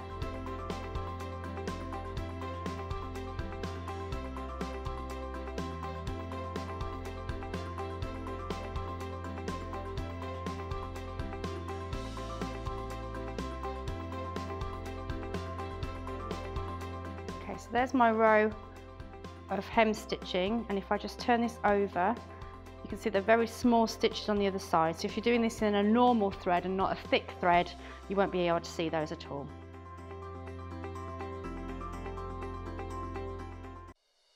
Love Patchwork and Quilting is the best-selling modern quilting magazine that shares your passion for fabric. We publish 13 times a year, featuring must-make projects, essential techniques, interviews, news and reviews from the world of modern quilting. Every issue also comes with a free gift.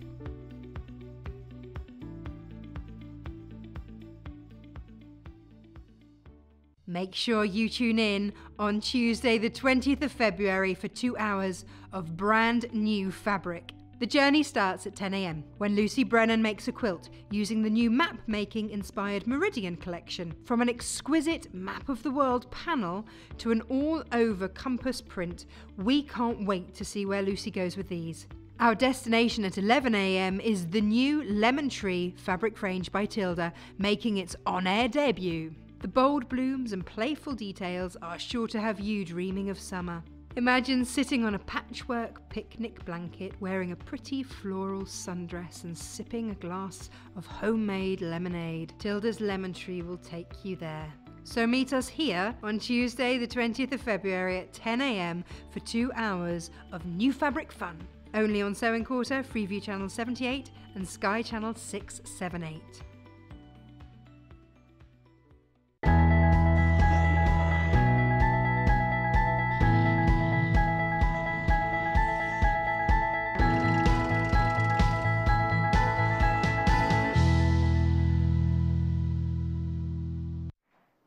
Good morning, it is so good to see you. I've just won a bet because my producer said, say so good to see you, you'll sound really cool. I hope it came across as well as it did here in the studio because they're all laughing. Anyway, another brilliant hour. Now, I did think when Deb came in and showed me this bag, look at the size of it, it's amazing.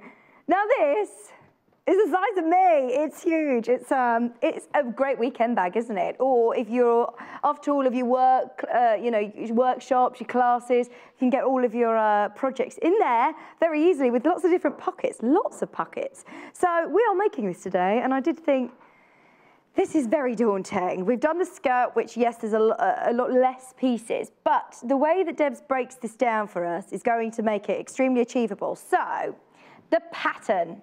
The first thing that you need is, of course, the pattern. Now, for $7.99, not only are you going to be able to make the bag, but you've also got the patterns for a lot of different accessories as well. So whether you want to make, little bags for whether you have any of your scissors, or even as a makeup bag or a toiletry bag, they're nice. So you have actually got your scissor pouch.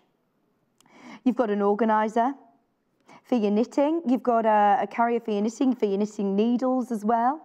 Today we are making the bag. As I said on the picture, I didn't realise it was going to be so big. It's brilliant. So you do have inside of here all of the instructions, all of the patterns for just $7.99, which I know in the office everyone was saying that's great value for money to get all of the different accessories as well.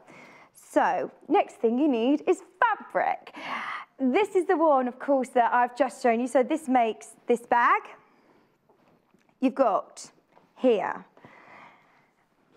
3.5 meters. 3.5 meters in total. So here you have the cream. A latte it's actually called. A meter of the latte. Christmas red or Valentine's red. A meter of that. Devon County, whoop, whoop. We loved that in the last hour. There you go, Devon County, a meter again. And then true red linear, and that's 1/2 meter. You get your thread in that bundle as well, 36.49, 3.5 meters of fabric, and that makes this massive bag. There is so much fabric, it's gorgeous. Next one, Heather Bailey in here, nice designer fabric. So once again, you have the navy, 35.99, 3.5 meters in total, a meter of the navy. Aqua. We do like the aqua. That's a beautiful colour, isn't it? Perfect for holidays. It's actually, yeah, it is aqua. A meter. There's your Heather Bailey. Heather Bailey, a meter of Heather Bailey designer fabric. And then your linear, 1/2 meter of peacock linear effect. With the thread, of course, as well. Our last option. Oh, I like this colour. This is really nice. It's not pink and it's not coral. It's almost like a salmon. It is salmon. A meter of salmon. 3.5 meters in total. Dark green. Look at that. You can't see, but can you see almost, it's got a bit of a metallic sort of sheen, almost like a shiller on that. That's lovely, isn't it? Oh my word, can you see that? You can on screen, that's really nice. What design is this? Lewis and Irene, oh, I like that. And this one is Paul's favourite, olive that. I love this. And you get almost like the salmon thread as well to go with. Yes. There's the bag that we are making with Debs. Hello, hello, hello. Hello. So, the bag, I was thinking, now this is going to be very, very complicated, but once you actually lay out all of the pieces, you put it together like a puzzle. Yeah, I think basically what you need to clarify in your head is that there's a front section with the pocket, a back section with a pocket. So you do the front, then the back, then do the sides, then do the inside. Rather than you trying to do all the different things at once, it can get very complicated if you try and do that. Just try and slow down, take it one step at a time and you'll be absolutely fine. This isn't something that you're going to be able to do in 2 hours like the skirt, is it? This No. is, we're going to show you a few of the key points, but obviously we're not going to be able to show you how to create the whole bag. Because this is a project that I think you should probably come back to and have take your time over it really and actually use it to hone some of those skills as well, because there's lots of different elements to the bag but we as well. have pockets at the front and at the back. So what are we going to focus on today? Okay, first what we're going to do is try and do the front and the back sections so you can get a really good feel of how to do those, and then try and attach the sides as well if we've got time. The lining itself, there is a little Velcro patch here, and we've also got the magnetic snap, so we can show you some of those things. And really, all I want to do is just show you some of that it's really actually very simple. So if we can get through some of those steps and just show people that it's nice and easy to make, really. It's just all straight lines as well, which is really nice. The thing that I wanted to show you in the last show that we did was this hand slip stitch, and that you've got to, the straps are created in a very similar way to the ties from the skirt earlier.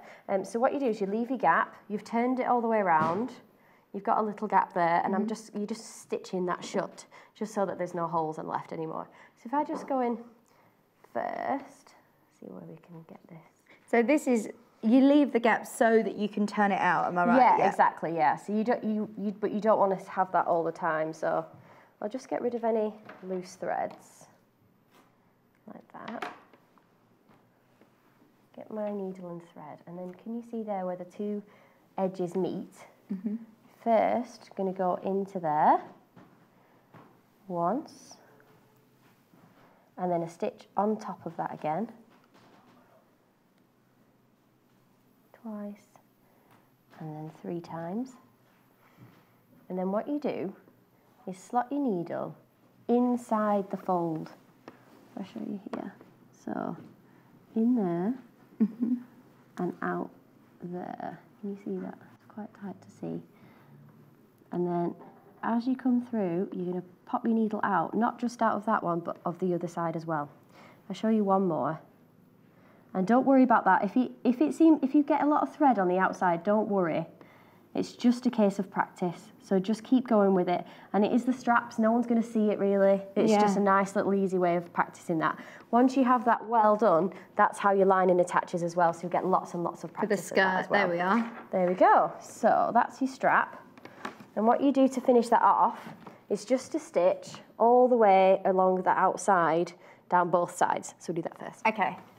Now, we've got the bag there. I know that if John was here, he'd be filling it with everything on the set, wouldn't he? I've seen him when he does some of these big bags. Like, look how many fit in this bag. Yeah, like Mary Poppins. It is like a Mary Poppins bag. You get a lot.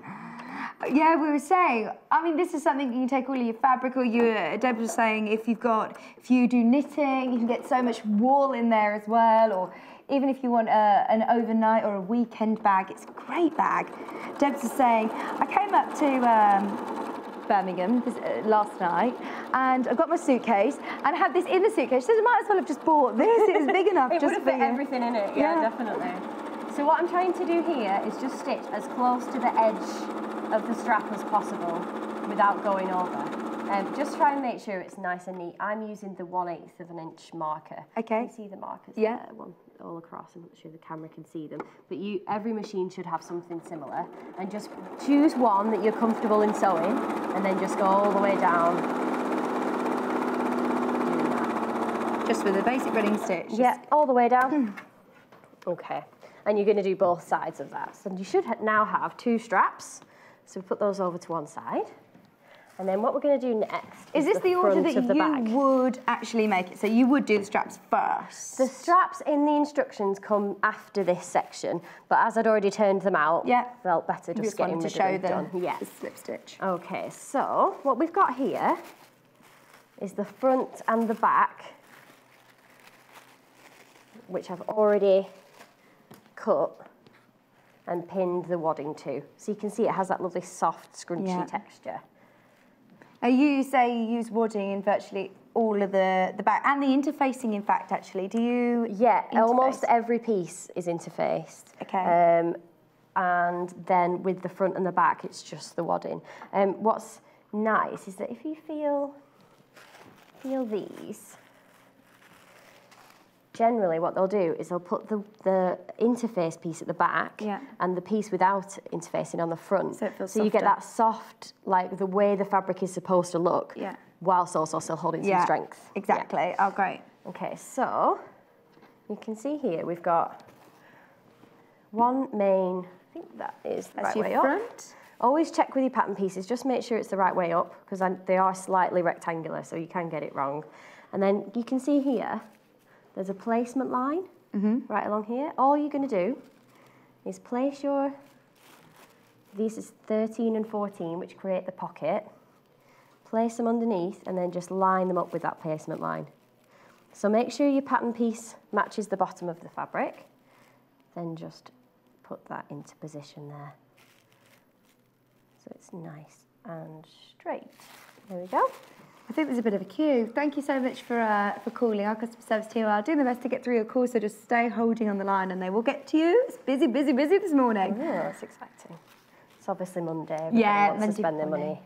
Okay, so I'm going to pin that into place at the top and bottom of the pockets. Get a couple more pins. So is this making, well, either the front or the back? They're both mirrored, are they? Yeah, they're the same on the front and the back. Basically, we do this, and then you can see here on the pattern piece again, that's your centre fold, so that's where the centre of the fabric would be. And can you see this line here?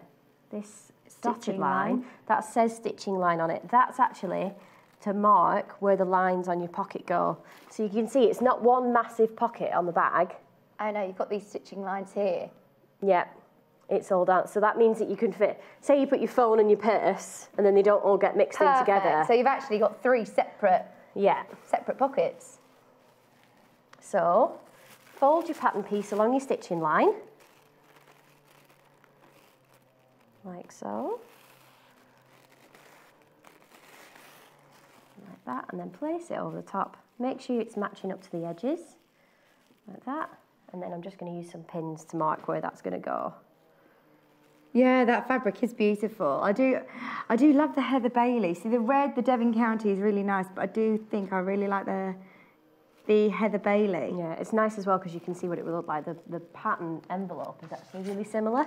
Yeah, to the design. See, there's the bundle that you're going to need. But if you see the bag, the end bag, it's lovely, isn't it? See, this one has actually got more sort of embellishments than the Devon County one. It's up to you, isn't it, if you want to add the detail. We are going to show you the rickrack in a bit that you can put onto these bags, but I do like it with the detail, actually.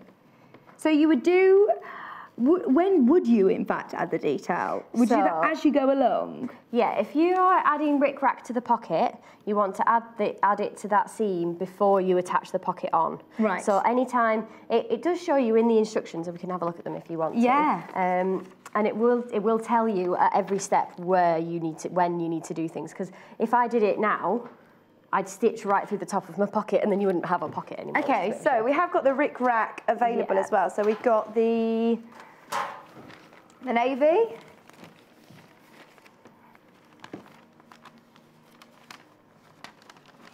Now, by the way, you're getting 25 metres. So, sorry, I've got it the wrong way around, there we are. $12.99. We thought we were selling this by the half metre, didn't we, this morning? And I was like, no, that's the whole lot for $12.99. It's great. The red.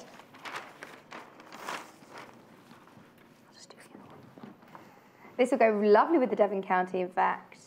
So I'd say the blue, I'd go with the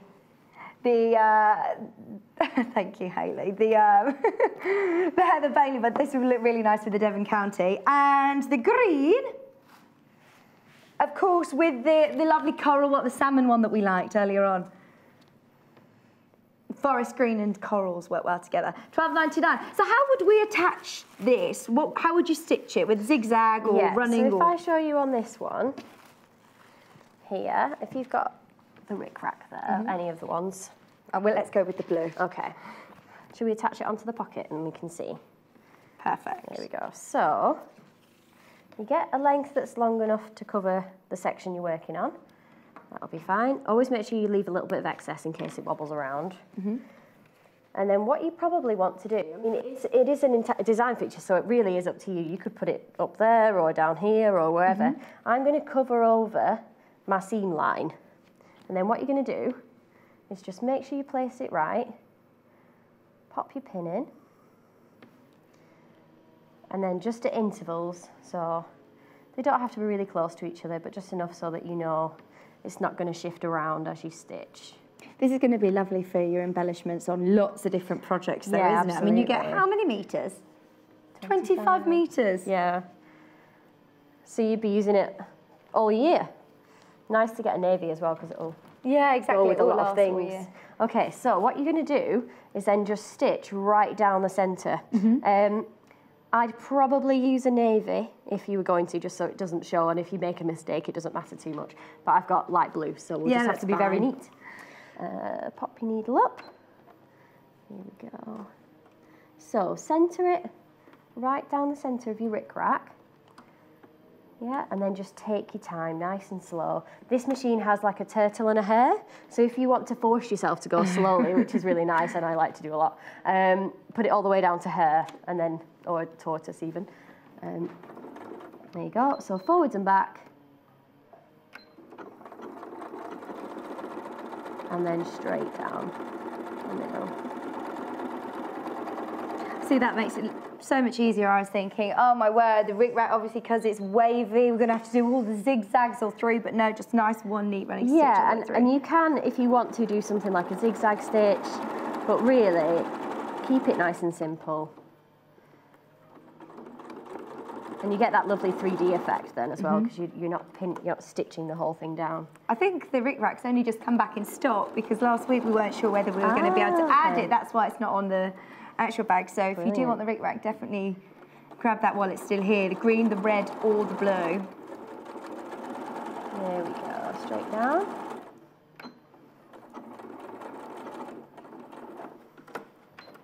Okay, so I can show you now. That should have caught all the edges along here. Yeah, see all the way down there. Obviously, if it was navy, you wouldn't see the stitches either, which would be nice and neat, but that looks good. Okay, so once again, just going to place that on top at the placement line. Yeah, remember to do that before you've stitched it on. Yeah, definitely. And I just got these instructions out for you here so you could see that it shows you that's how you construct your pocket, then it shows you rickrack, then it shows you, it's got really detailed instructions of where the template's going, then onto there, and then exactly where your stitching lines are going to go. Like, it goes through in a lot of detail. So yeah, they are very clear, aren't they? I know when you open all of the pages, you think, oh my word, this is a bit of a minefield. But remember, because there are a lot of different patterns in there, it does clearly indicate step by step what to do. Yeah, and if you do struggle, if you are struggling to keep it track, because they're all loose pages, maybe stapled, the top corner, so they're always in the right order, you know, little things like that will make a big difference to you so you don't get confused, especially with your first version of something. Okay. Like with the skirt, do you cut out all of your pieces first? So yeah, I would always cut out all of your pieces first and actually just count them and make sure, because on each pattern piece, it tells you on here, say fabric cut to unfold. So when you go back to it, you should be able to say, I have 2 of this of piece 15. And then you know you're not going to, because then when there's nothing worse than getting to the end and then realising you're missing a bit. Piece. There we go. But once again, it has the pattern on, it does have the way to lay out your fabric on the pattern, doesn't it? So that you do have enough. Because that is a lot of fabric to use this bag, isn't it? A lot of fabric.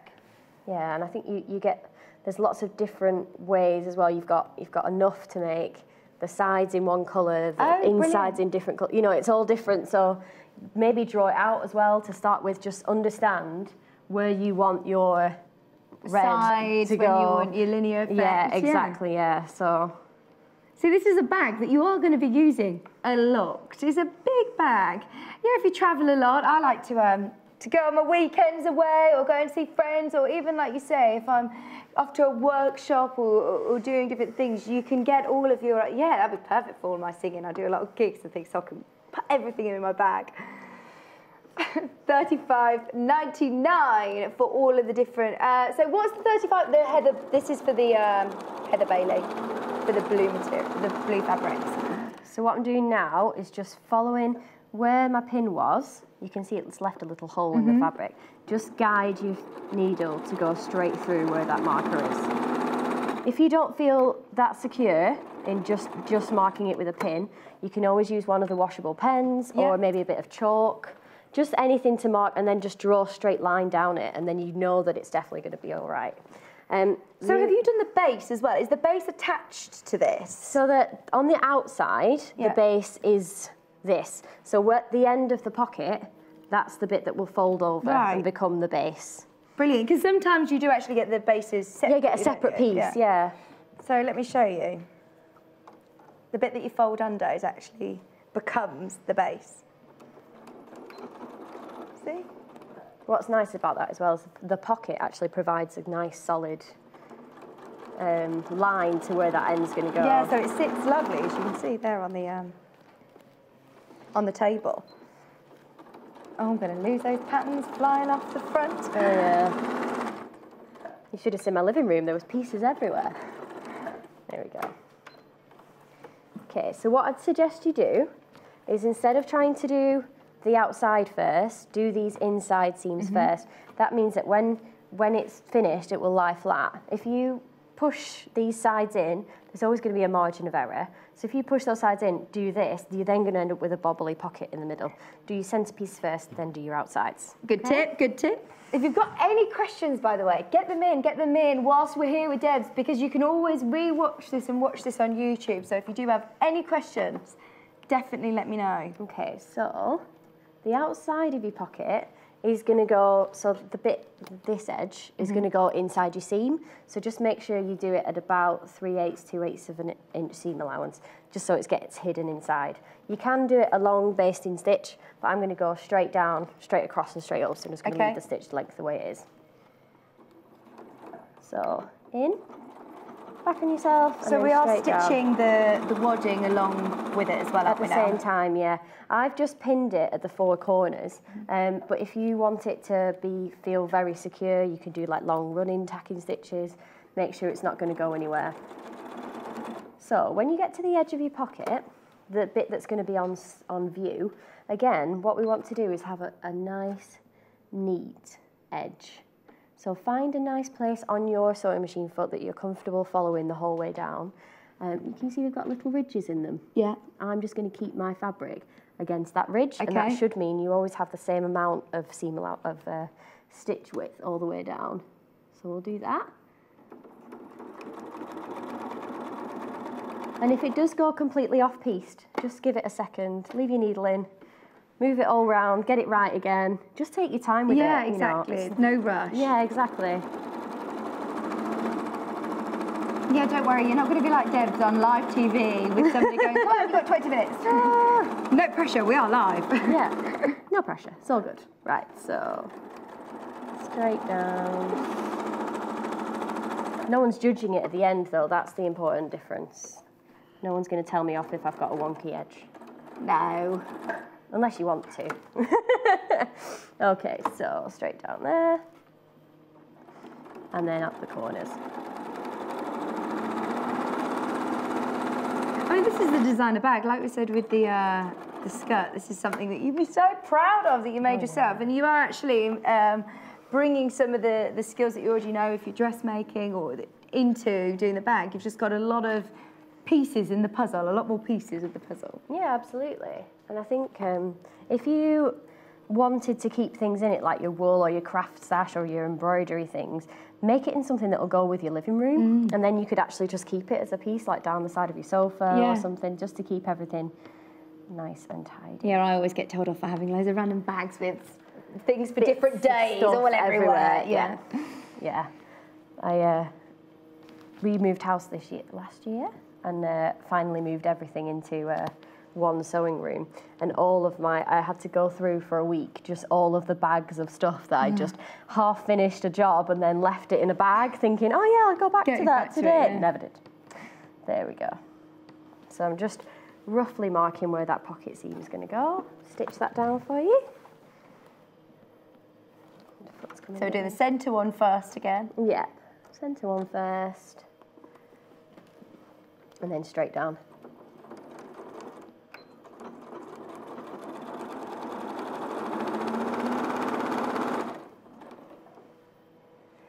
You do need to start checking out on the pattern, by the way. A lot of people have just got it in their basket. So, in the pattern, not only do you get the pattern for the bag, you can also make the accessories. So, the wool carrier, the knitting needle pocket, scissor pockets, toiletry bags. You've got all sorts here. So, you can actually, the organiser. Last time we saw this was in August. So, it's been a long time since we've been able to get this pattern back. Just $7.99. Let us know how you get on. Let us know what projects you end up making, and send us some pictures, and we always love to see your own projects. I love as well how we are using a lighter thread, because that does become actually detail in the part of it. Yeah, definitely, and picks out those lighter colours in the Heather Bailey. Yeah. There you go. Have we run through the fleece, the wadding, Paul?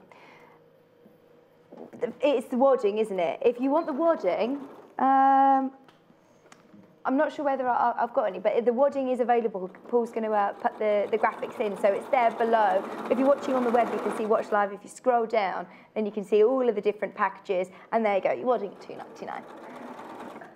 Yeah, what's nice about this one is I think it's fully polyester, so if you do have a leaky pen or something in your bag, you can stick it in the washing machine. Oh, brilliant.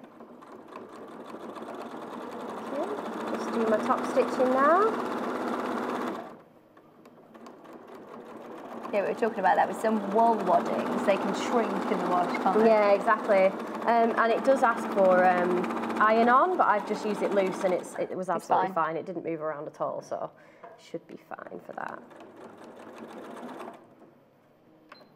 I think it's nicer with the wadding. It gives it a bit more substance, doesn't it? Yeah. Especially when you've got a big bag that you want to put a lot of stuff in. You want to make sure that you've still got that nice, padded, professional feel. It doesn't look so homemade then, does it? Don't get me wrong, I love homemade looks, but I do think, oh, that adds that end professional finish. Okay, so we've got both our pockets attached with some rickrack. Now we've got to put them together. On both sides. We're going to, oh yeah, there go my pattern pieces.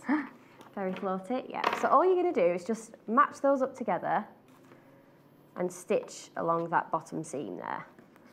At what point would you do your lining? Oh, the lining comes fairly close to the end actually with this one. You pretty much construct everything. So you have your top band there, the straps will go on, it's attached at the bottom, and you've got your sides, and that's when you do it's like the last step. Right. So whilst you stitch this together, because you're just going to do a stitch round, aren't you? Okay, we're going to go and have a look at some of the fabrics, because a lot of them have been very, very popular. The one that we have the example of is here with your Devon County, always popular. So you have your latte, 3.5 meters in total. Latte has been used actually for the lining on this bag. But, as Debs was saying, you can make sure you line it up and draw it out so you can see which colours you want where. You then got your Christmas red or Valentine's red. You've got your Devon County. And you've got your red linear. True red. You also get your thread. 36.49. You do need to start checking out Heather Bailey. So the navy, 3.5 meters once again. This one, very popular, the one, of course, that we're demonstrating at the moment. That's bark blue. Aqua, 1 meter of aqua. Heather Bailey, 1 meter. Look at that. I'd love this. Look at that detail. Peacock. Linear peacock, and your aqua thread as well, $35.99. They all look lovely. Of course, you can see the demonstration, you can see the end result, but this fabric is winning for me. It goes with my top as well, doesn't it, at the moment? So you've got your salmon. This is your Lewis and Irene rose bag bundle. That's the salmon. Yeah, this is the designer, okay? You also have your dark green. You have my favourite. This is that beautiful metallic gold detail. Designer fabric. How much of this do you get, Paul? Is it 1 meter? Yeah, it's 1 meter, isn't it? So 1 meter of this, and I absolutely love it. I would definitely keep with this at the front. That shimmer's beautiful. In fact, I think we need to have a bit more of a look at this, because that is so nice. I've not seen this, and I've been watching a lot of Sew and Quarter over the last couple of months, and this is really, really nice.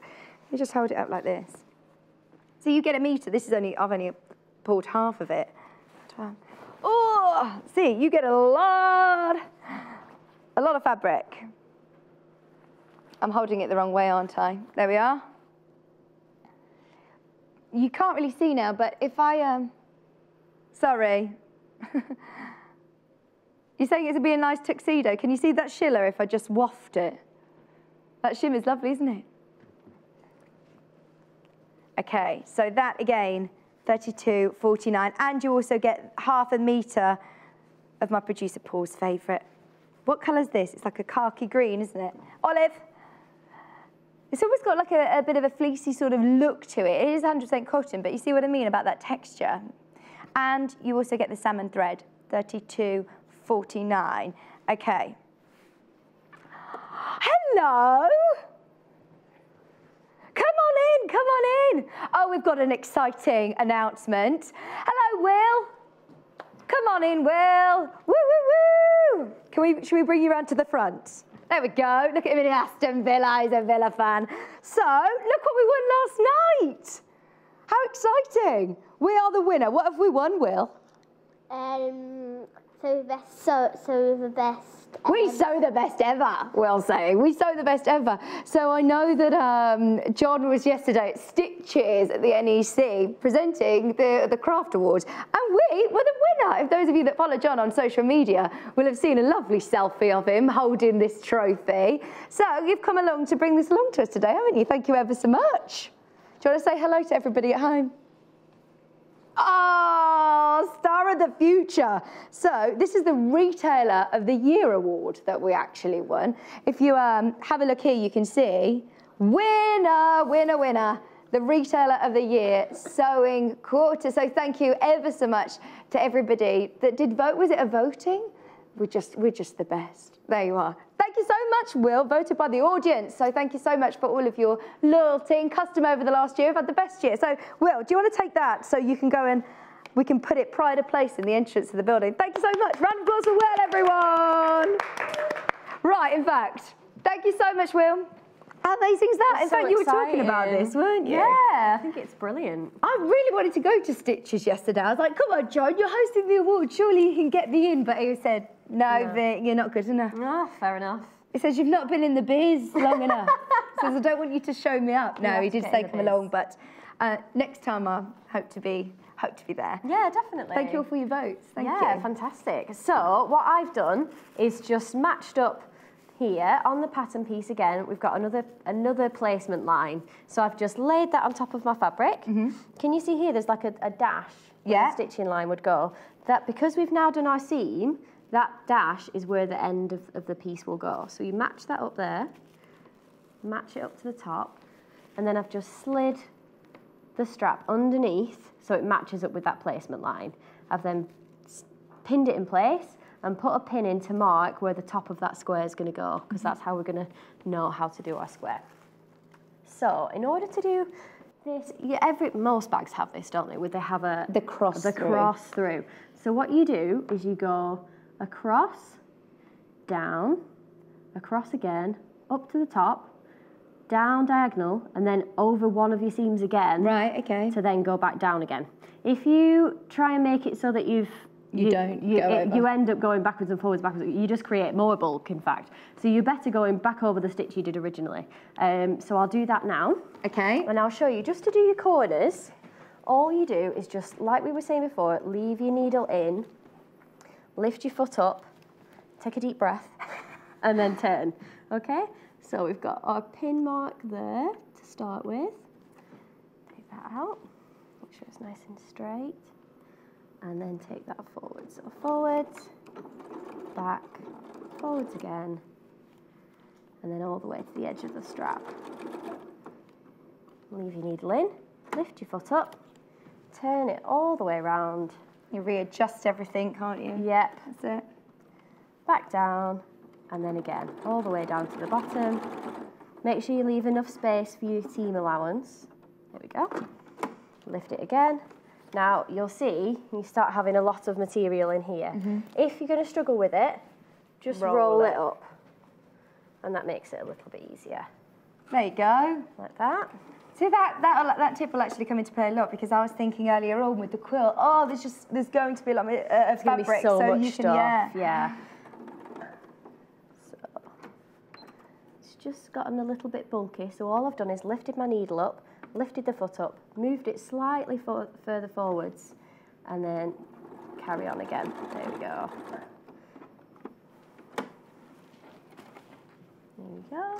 Back down, and then back up to the top. So now we've got a square, and then what we're going to do is take it so it crosses diagonally. Yeah? I've just squished this against myself while I've done it so it doesn't fall down. Pop that down, and then aim for this back corner here. There we go, let's see if you can do it. There we go, and up again to the top. And try and get as close as I possibly can to my original stitch line so you can't see it. There we go. And then back through the centre again. Right through the centre, yeah, to the other point.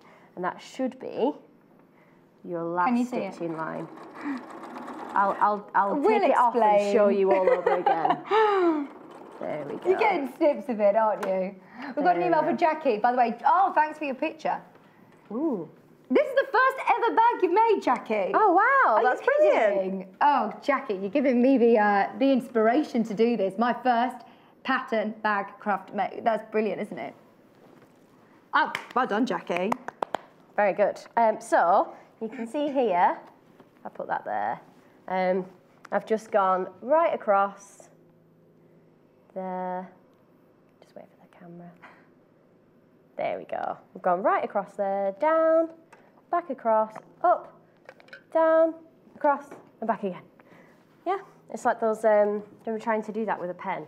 I love it. I think it always has a really yourself. nice detail, but it does add that stability, doesn't it? And yes, it makes it a lot stronger as well, because I think, you know, if you fill with the amount bag... that I'm going to have in this bag. Exactly. Yeah, if you're taking it on a weekend away, it's going to need to be pretty strong.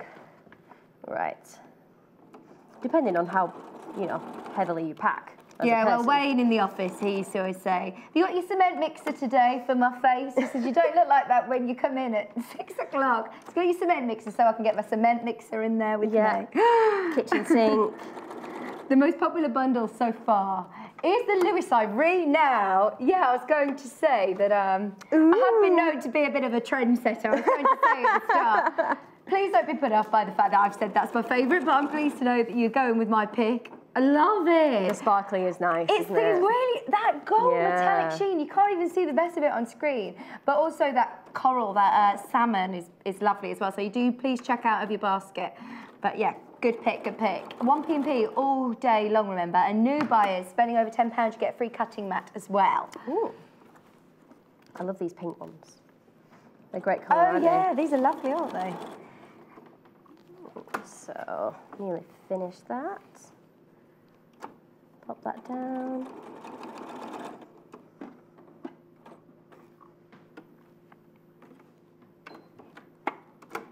It's starting to come together now and look like a bag, isn't it? As opposed to, you know, when you've got all the pieces all laid out and you're looking at the instructions thinking, where do I put what where? You have all those components, don't you? Yeah. You can't imagine how it's going to look, but you can see now, hopefully, that we've used maybe half of our pieces, and we've already got the seam of a bag. So you can see that would be the front. Perfect. Then your back, like that. And that looks like a bag. It looks like a bag. Hooray! And I do love the Heather Bailey designer. This is lovely, isn't it? Yeah, it is gorgeous colours. Okay, so what I'll do next is just show you how to put together some of your pockets on the side. Okay. So let me show you that on the bag. So on the side of the bag, more pockets. So much storage. The one thing about big bags that really frustrates me is that sometimes I cannot find my phone or my keys and the things that you need. So it's great to have. You have got the one side and also on the other, same again. You have got all of the space for the pockets. And if you do buy some of the Velcro or the magnetic snaps, you know, you could add more Velcro. So if you had something on the side there, you could add one on the side just to make it more secure if you had something in there that you didn't want to lose, like your keys or something. Yeah, good idea. Now, we are going to show also how to do that. The Velcro, yeah. The Velcro, I do have a little all the packet snaps. Here. So there's a little packet there as well for us to look at later. So I'll show it quickly. That's only $3.99, and this is going to be something that you're going to use so much. And actually, you were saying this is really good Velcro. It's very secure. Strong. Yeah, really, really strong. And you don't actually have to stitch it on. It sticks on. It's like sticky back. So it will work really well for lots of different projects. There you are. There you are. Add it to your basket. Okay, so we've got number 19, which is contrast 2, lining 2, and fleece 2.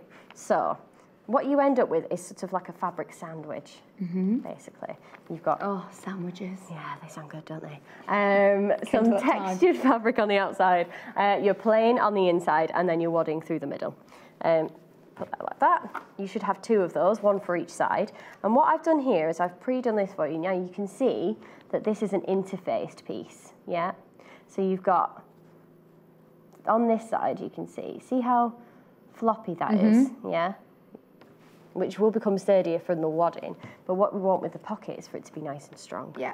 So we're going to lay that. And what I've done is, if you look at the pattern piece, piece, which I've probably wafted away now. Is it number 15? There's one here. This will work fine. So, if you see on here, it's very slightly see-through, and you have this fold line here, yeah?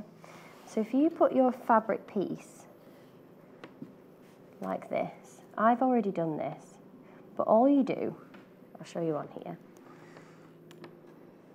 is you just fold the same amount as the fold line underneath, like that, press that line. With an iron or with your fingers? With an iron, yeah. Yeah, with an iron, and then underneath you'll have this kind of fold over. What you want to do then, you'll be able to see that crease. You fold up to that crease again, and then sandwich it onto the inside. And I'll show you here, I've then stitched right along that line. You can see it there, like that. So the raw edge has been folded on the inside, and then it's all been folded in. So we best to get a few packets of the interfacing. Yeah, I think 2 or 3 packets maybe, because there are quite a few pieces to interface. Oh, you never have enough interfacing anyway. You're going to use that. Yeah, with definitely. so many different projects. And make sure you get the iron on as well, because it'll save you a lot of time. Okay, so you're just lining up the bottom of your pocket with the sides. Pin it at your 4 corners. If you feel more comfortable putting more pins in, that's absolutely fine. It's up to you. Get my pins. Here we are. And then pin that there. We've got about 9 minutes. Okay. Oh, doing ever so well. Make sure I've done that. I was thinking there's so many parts of this bag, there's no point even trying to get through half of them, but we're actually getting powering through. Yeah, we're getting through all of the parts. We are. Yeah, and it looks fab, doesn't it? Yeah, the colours look brilliant together, don't they? You know, if you've got the quilt, you've got the quill and the bag next to it in your bedroom, that's going to look lovely with Lucy's quilt that she did in the last hour. Yeah, especially if it's still in pieces, you can put them all in the bag. Yeah. There you go, you see? There we go. Put that there, and then another pin. Now what I do have is 2 more pocket pieces. So what we would do is actually stitch this side, leaving that free. Okay. Yeah, and then you stitch that one to there. Onto so you this have one. a pocket both on the inside and the outside. Do you on this? Do you have a pocket? Yeah, you have pockets on the inside. Yeah, on the inside as well, which is really helpful. I don't know if I'm going to be able to show you. We've got a cushion just to keep it up. There you go. So again, you've got the pockets on the inside. And you've got the pockets here for your scissors. And yeah, it's very functional. Not only is it a big bag, you've got so many pockets. You've got pockets obviously on the inside of the, which is what we're doing now, but on the inside of the lining as well. So yeah, that is the one thing that I always think about big bags. They never have enough pockets, so you end up just going, where's this? But you've got so much room, but also such practicality with it. Okay. Okay, so now what I'm going to do is just baste, like we said before, on a long stitch. So I've got mine on 5. So basting is just so you are going to cover this in the end, aren't you? Yeah. So basically, Long it's just stitch. it's hidden in the seam allowances, so no one else is going to see it. It just means that it doesn't shift and move around. If you put lots of pins in, the thing with pins is that they bunch, especially when you've got wadding. You end up with lots of fabric, lots of different layers. It can be quite. It just makes things more difficult, especially if you're trying to get through things. So if you baste it, you can get rid of all those pins and just make it nice and easy for yourself. So I'm just going to stay within the seam allowance, so about 2/8 of an inch, and then do it on a nice long stitch all the way around my pocket. There we go. The thing about bags is that what you want to do is make sure all your pockets and your bits and bobs are put together before you assemble the bag. Yeah, so cut it out, put it in piles so you know, right, this is for this pocket, this is for this pocket, so you're not getting muddled up and you're not at the end of the project and then think, I haven't cut this one and I haven't got this pocket. And also, like, say here I've got a side with a pocket attached. You could do all of your sides, all of your front and back, and all your lining with all the pockets attached, and then right at the end just assemble the whole thing, which does make it clearer, and then you don't end up using the wrong pattern piece for the wrong bit or whatever. Stitch down there. 10 minutes. Right, so Got about 5 minutes left, 4 minutes 4 minutes or so. Fab. I shall just do this one. Line it up with my lining. I do love this aqua lining as well. That looks really nice. So I'm just going to pin that in place. And then what I'll do is I'll show you how to attach it to the outside of the bag. And then we should have at least one half of it finished. There we go. If I can do that in 3 minutes or however much is left to go. We'll be fine, we'll be fine. By the way, I do just want to mention the Velcro, but also there are the snaps, aren't there? So the other option, which I think Paul will be able to put onto the... So we do have the silver, which are these. It's hard to show on television which colour are which, but they are the silver. $4.49. Gold. This really adds that professional finish, doesn't it? I love the Velcro. The Velcro is a great option as well, and it, Deborah was saying, is fantastic quality Velcro. But if you do want the gold snaps, $4.49, or the brass, again, all the same price, I believe. Yeah, $4.49 again, but just a different look. $4.49. There you are. I think with the snaps as well, if you want to use them in the pattern, because it wants the Velcro, make sure you interface the tabs, yeah, because it's metal, it will move it around basically. Right. So what I've done is I've just stitched those top 2 layers right sides together. So when you turn it round, you now have that seam which you can see on here. Yeah. So what I'm going to do next is just quickly understitch that. Understitching is basically a top stitch, like a top stitch, but on the inside, so no one can see it, but it does the same job and just holds it down. So I'll do that really, really quickly.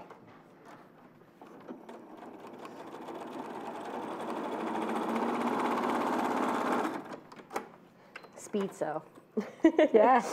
Okay, so I'll show you as much as I can of this before we run out of time. But basically yeah, what you want to do is line up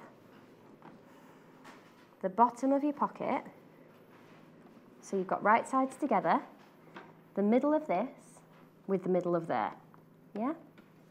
Like that. Sorry, I've just still taking your pins. No, don't worry. I always leave them everywhere.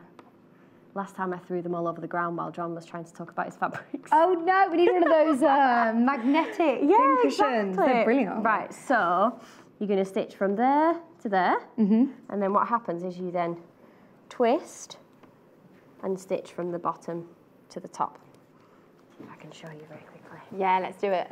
You can do this. Here we go. Make sure you leave enough at the edge so that you can do your 5/8 next time. Backwards and forwards, all the way down. On your 5/8 seam allowance. And then just stop where your seam allowance is. So now you pop it up, and what you're going to do is line up along the that edge of the pocket with the edge of your bag, like that. Pop it back down. Now you might feel that you've got a bit of bulk. Don't worry too much. As long as they're smooth, you shouldn't have any problems. Okay. You don't need to worry about that rick-rack, do you? No, we're going to trim that right off. Yeah. Okay, last minute or so we can squeeze in. Last bit.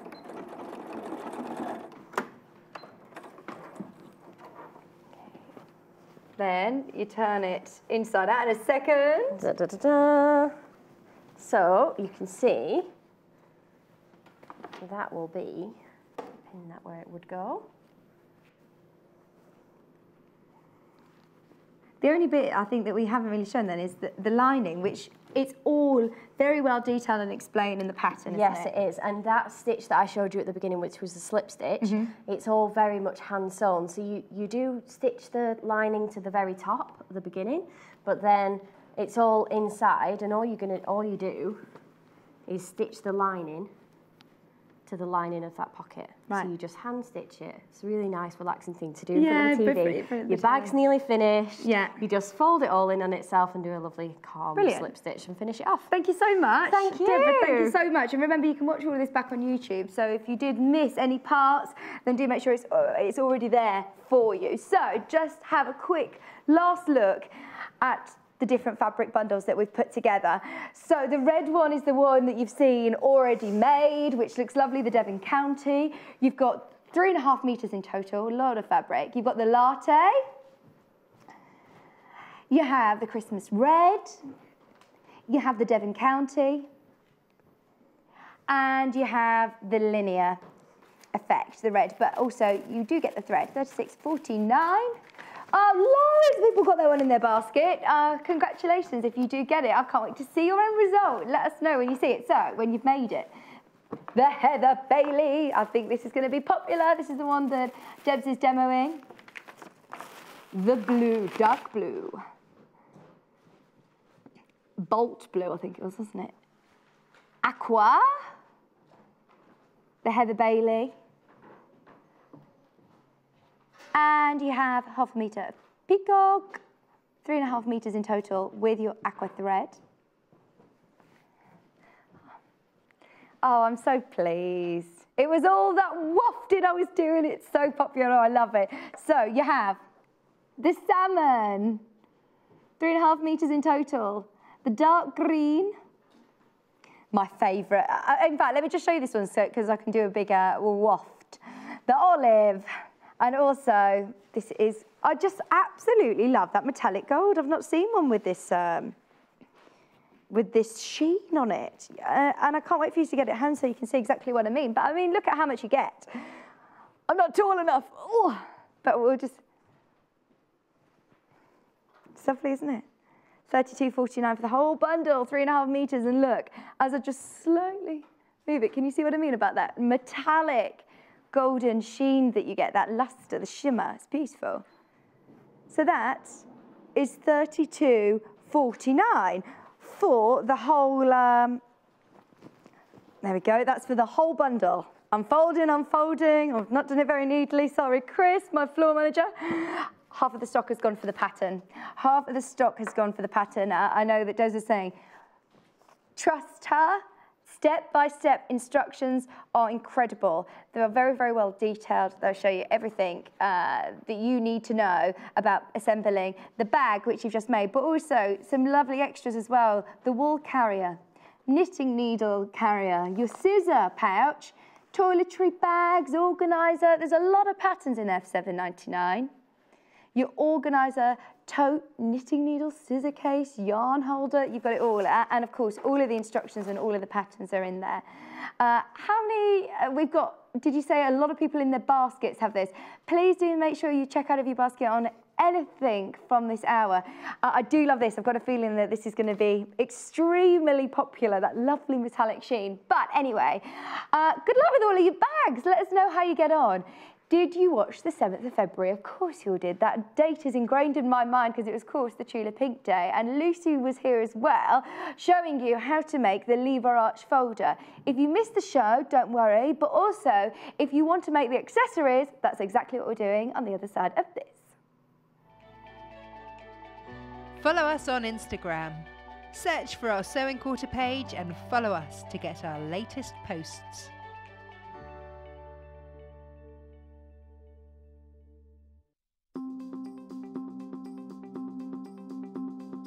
Hello, my name's Jess Entwistle and these are my 3 top tips. My first top tip is number 1, iron as you go. Always press because you will never regret it, but you always will if you don't. Top tip number 2, use small stitches. The smaller the stitches, the stronger the join in your fabric. Tip number 3, it's only fabric. If you make a mistake, it doesn't matter. Start again or change your direction.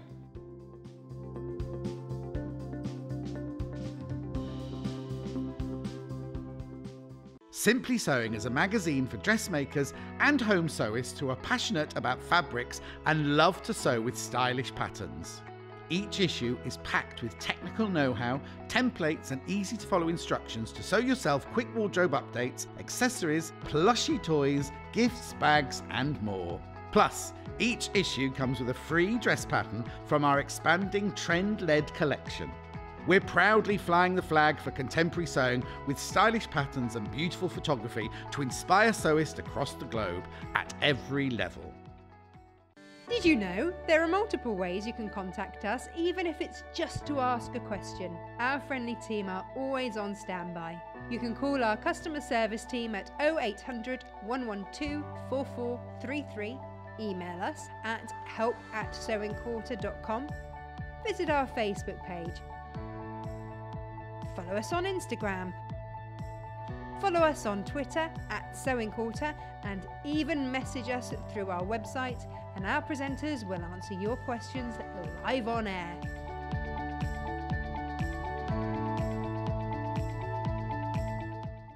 Make sure you tune in on Tuesday the 20th of February for 2 hours of brand new fabric. The journey starts at 10 a.m. when Lucy Brennan makes a quilt using the new map-making inspired Meridian collection. From an exquisite map of the world panel to an all-over compass print, we can't wait to see where Lucy goes with these.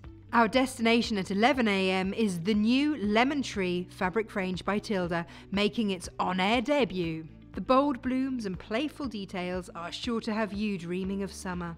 Imagine sitting on a patchwork picnic blanket, wearing a pretty floral sundress and sipping a glass of homemade lemonade. Tilda's Lemon Tree will take you there. So meet us here on Tuesday the 20th of February at 10 a.m. for 2 hours of new fabric fun. Only on Sewing Quarter, Freeview Channel 78 and Sky Channel 678. Love Patchwork and Quilting is the best-selling modern quilting magazine that shares your passion for fabric. We publish 13 times a year, featuring must-make projects, essential techniques, interviews, news and reviews from the world of modern quilting. Every issue also comes with a free gift.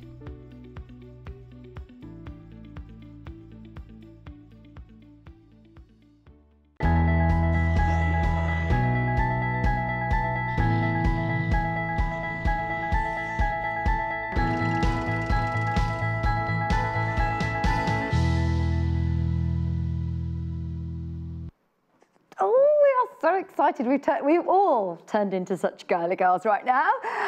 Did you watch the show? Congratulations, by the way, to everyone who's checked out the baskets on the last hour. You're going to love this hour, though. I was glued to the television, as I know so many of us were, on the 7th of February, when the fabulous Tula Pink was actually here, live in the studio, with her fabulous range. So, of course, Lucy was here, in on the act as well. Lucy was here making her lever arch folder cover. This is hers. This is her instructions. This is Lucy's. And Lucy was being quite precious over her folder this morning. We were saying, look, we'll bring this, we'll show this. Oh, no. Tula signed this folder, so no, that's not going anywhere. That is mine.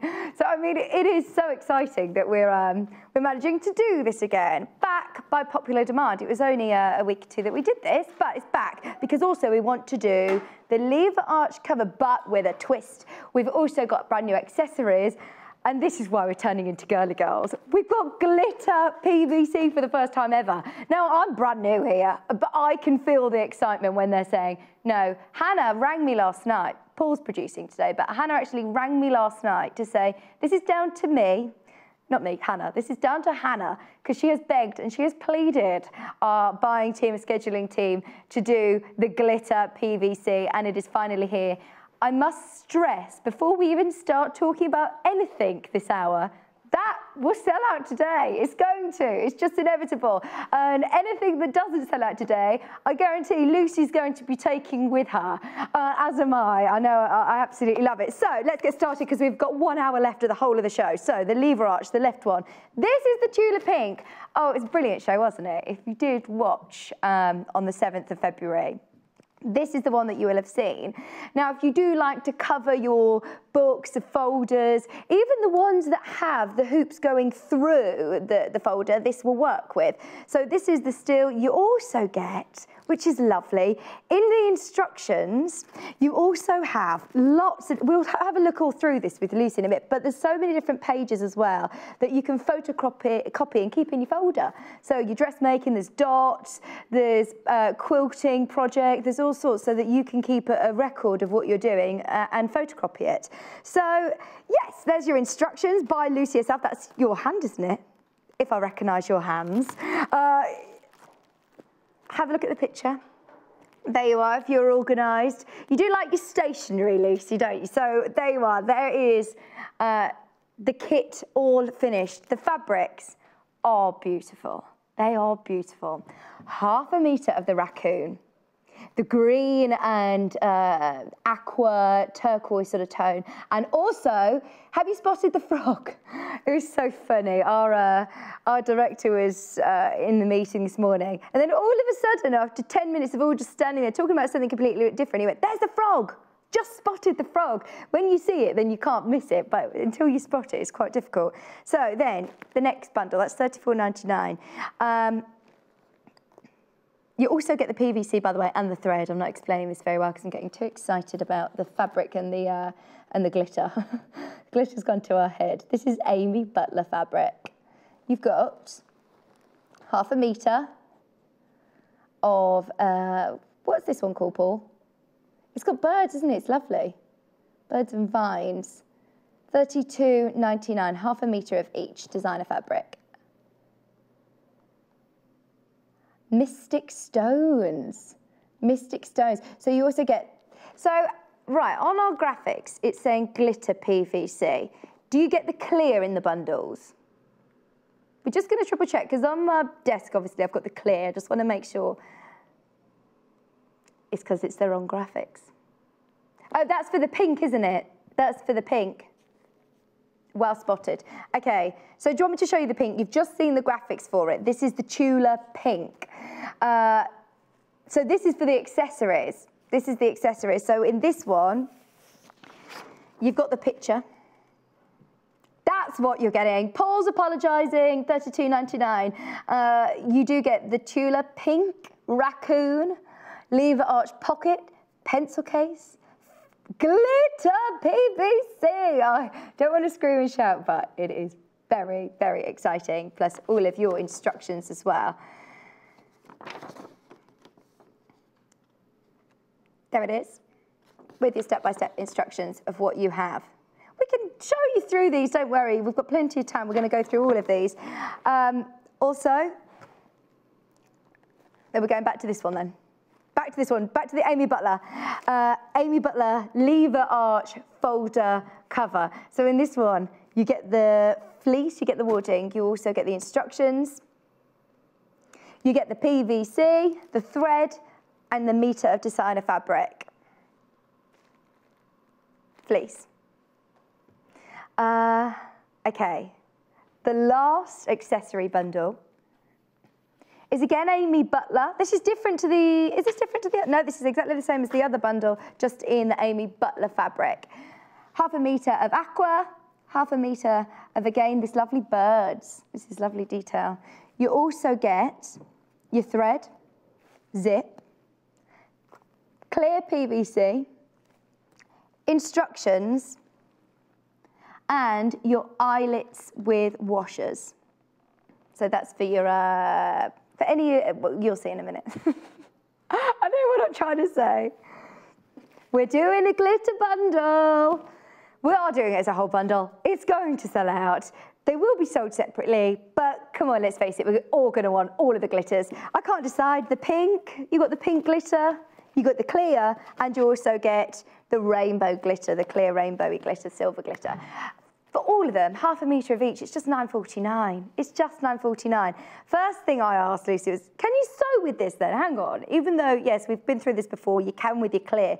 Does it affect you with the glitter? I will ask her all these questions, but yes, you can. $9.49. I don't want anyone to miss out. We are limited, I'm being told. Too limited. It's the first time we've ever had the glitter. So we'll do the clear. Or the, which one, Paul? Silver glitter. Oh, how lovely is this going to look for all of your, I want to make makeup bags, and this is silver. Well, the possibilities are endless, aren't they?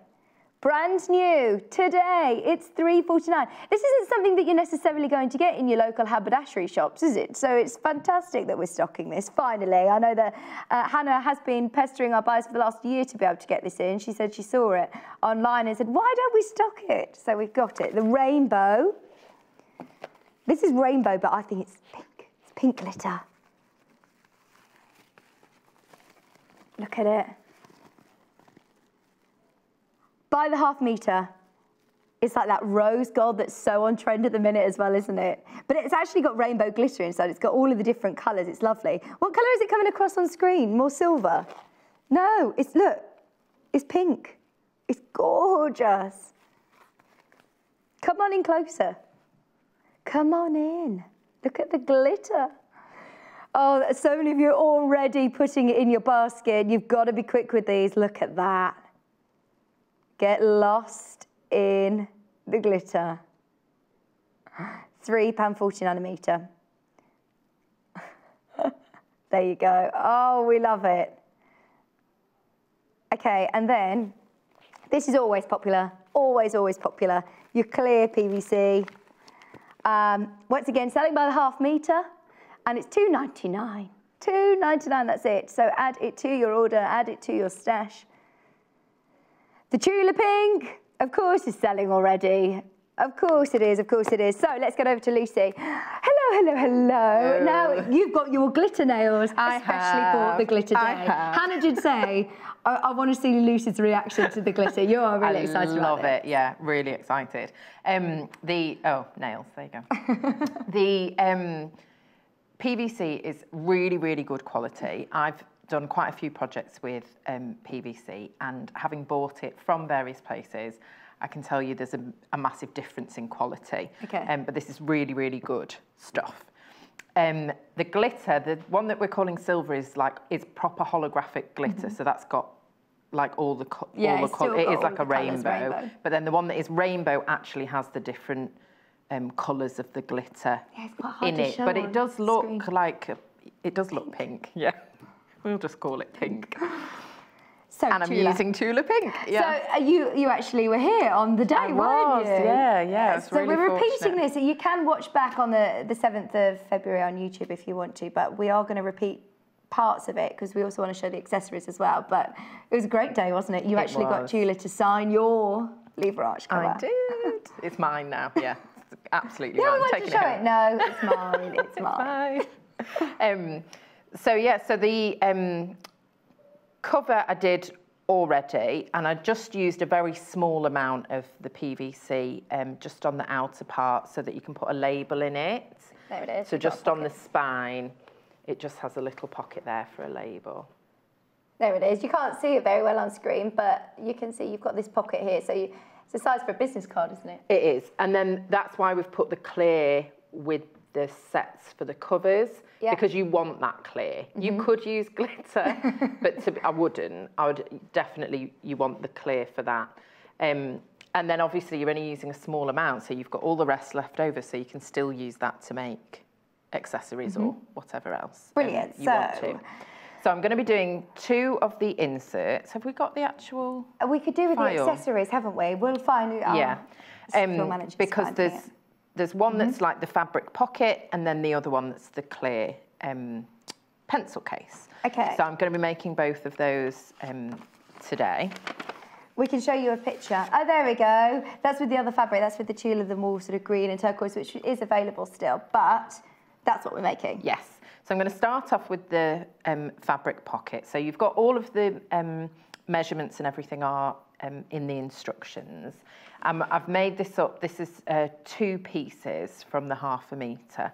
So I just want to talk very quickly about directional fabrics, because obviously with this, it's important which way round they're going.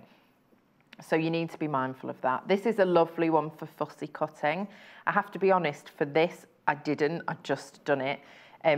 But you have got enough that you would be able to, move it around to where you want it. You're not going to use every last piece of the Tula for this project, so you will have, you can position it where you want it. So it's made up of 2 pieces, and when you're cutting, you need to, obviously you don't want them going this way, so you just need to read the instructions and be mindful of the fact that you want it going this way. And then on the back, to you it's now the right way, but it will actually be upside down because there is a flap. So when you're cutting your pieces, your longer piece, that top section there is going to be folded over. Yeah. Okay, so I've just pinned these incorrectly so that I could show you how it's going to work. But all I'm going to do is just sew these two pieces right sides together along that bottom edge. But it's just important to be mindful of the positioning of where they are. I've actually just forgotten the roundup tool. I don't know if Chris could get me the Creative Grids roundup, because that's how I got the nice edge on the front of the flap. Yeah, we can get those. Thank you. Too busy having coffee. Too busy excited about other glitters honestly gone to our head this morning. Everyone, even our Paul, is turned into the biggest girly girl. And he's ever so masculine, our producer Paul. So that's just a 1/4 of an inch seam there on the bottom. Okay. And that's, that's making up the outside part of the pouch. the pouch. Yes. So I'm just going to finger press, and you can just press that to one side for now. And then for the lining, I'm using the bright pink, which is lovely.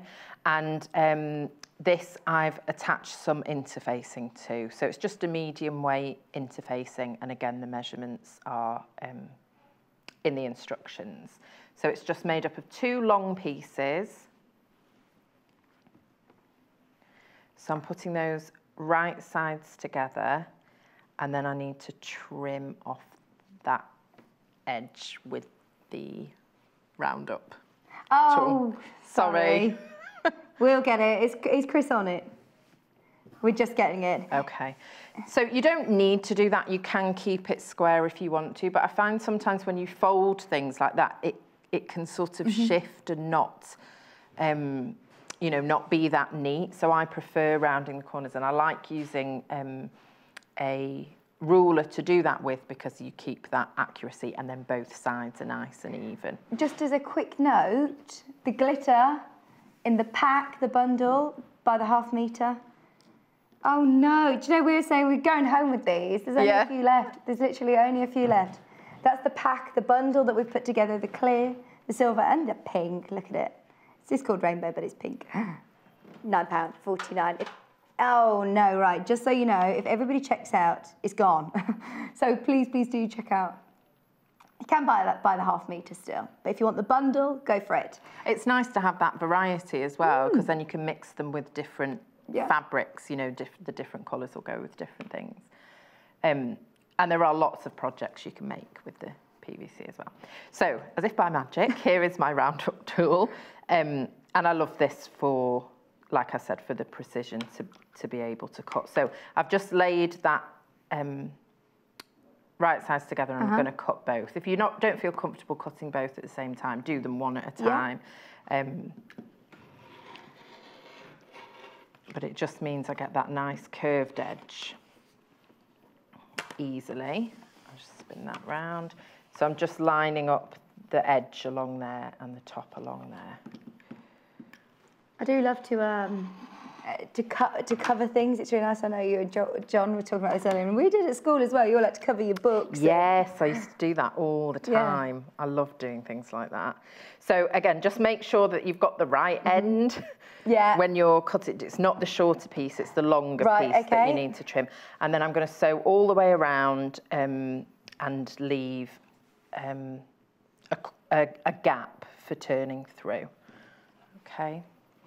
So I'm going to leave in fact, I'm going to put a pin in so I remember, because inevitably I will just keep sewing. So these are available, aren't they?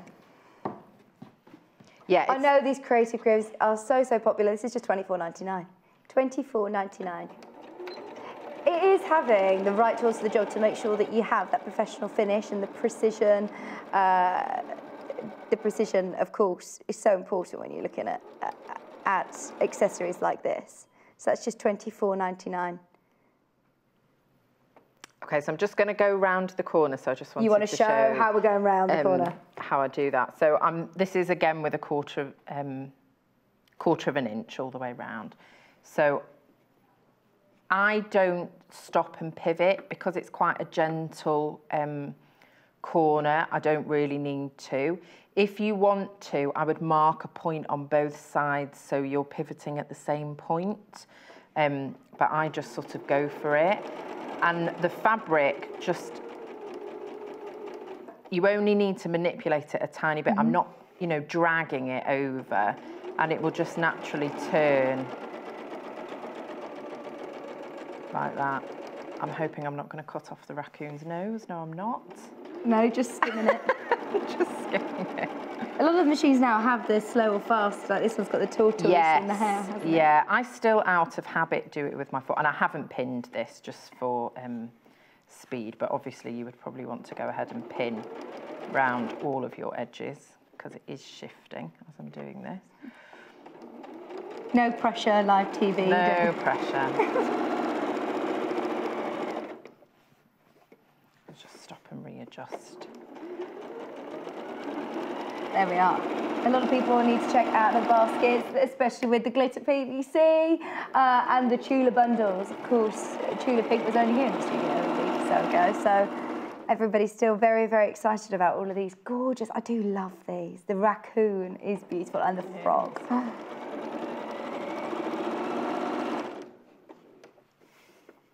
So we're going to repeat that again all around the back. Yeah, and on the other side, and that's just this.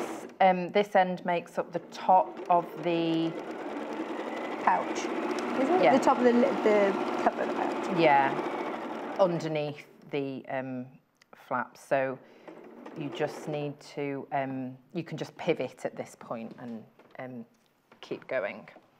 So I think I possibly should have used a 1/2 inch seam instead of a 1/4 inch when I was putting the pieces together. I'll check the measurements on that. It's all on here, isn't it?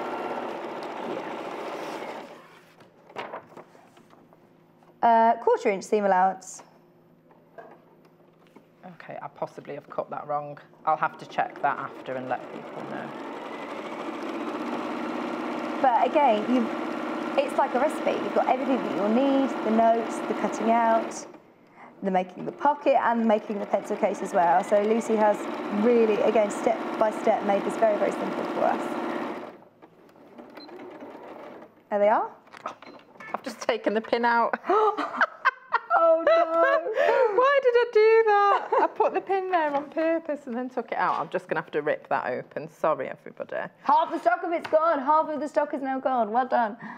I knew this one would be popular. Of course, a lot of people made the folder and have got the accessories to make the folder. But if you haven't got pencil case and the little bits that go inside, this is now your next step. Yeah, and this is a case of do as I say, not as I do. So follow the instructions and leave yourself a gap so you don't have to rip it.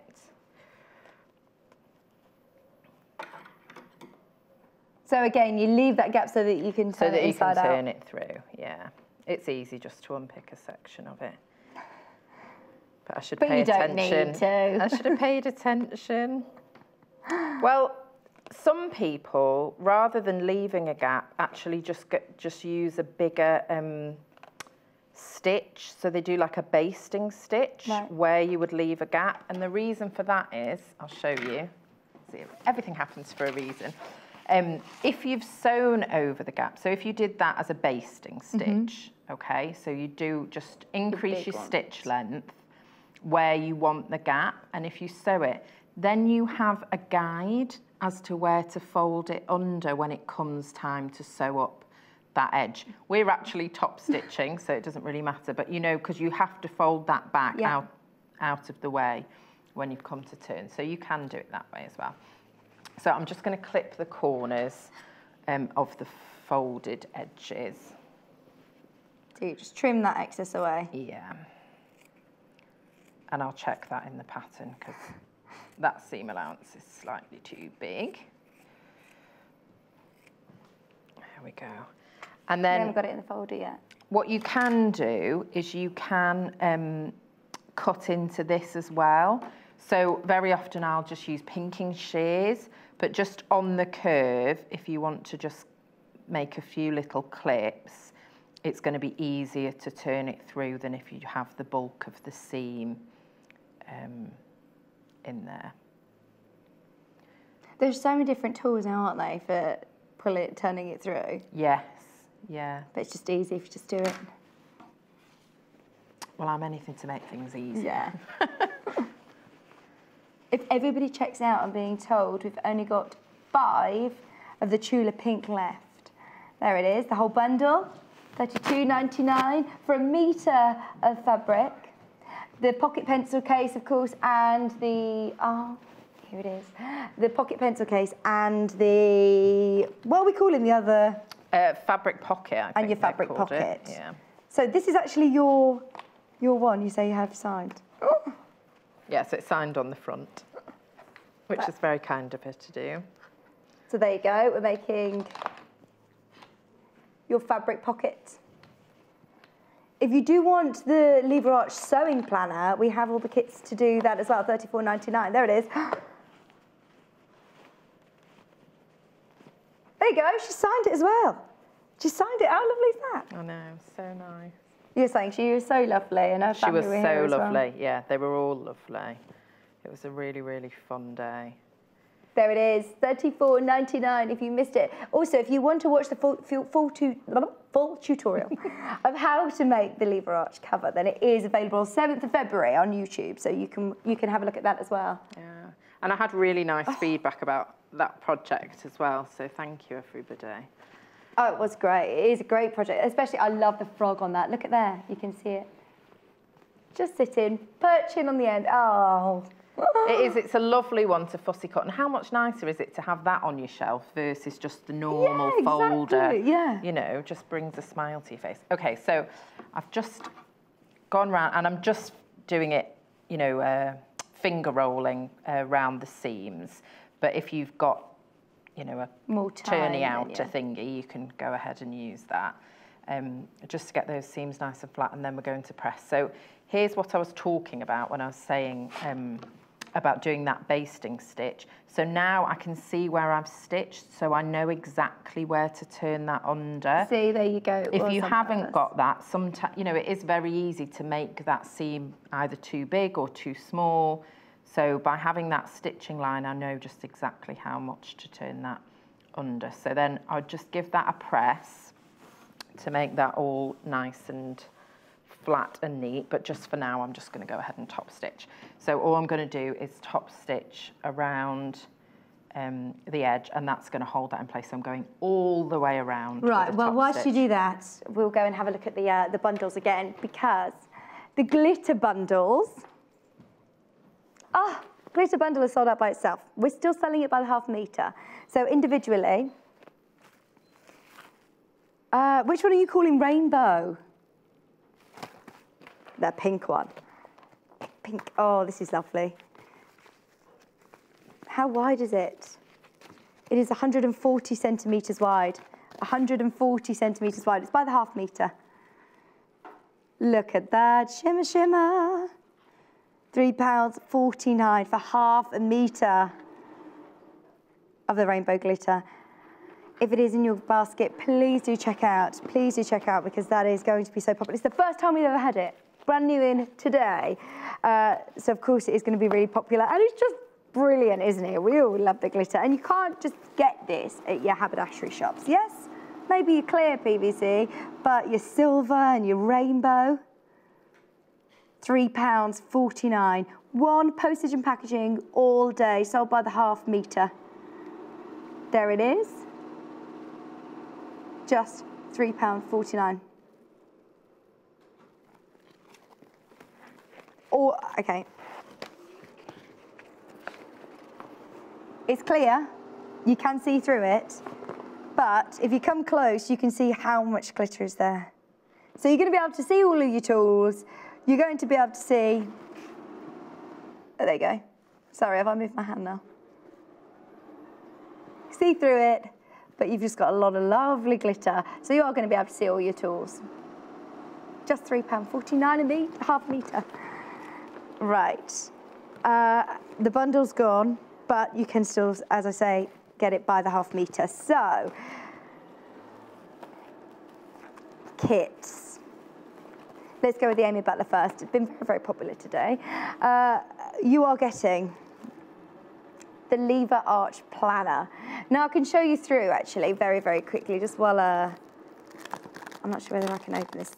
In the instructions, not only do you get your instructions of how to make your lever arch, Lucy has also included some pages. Let me show you. You get, what's on the back of this one? Notes and dots. So you've got a page of dots.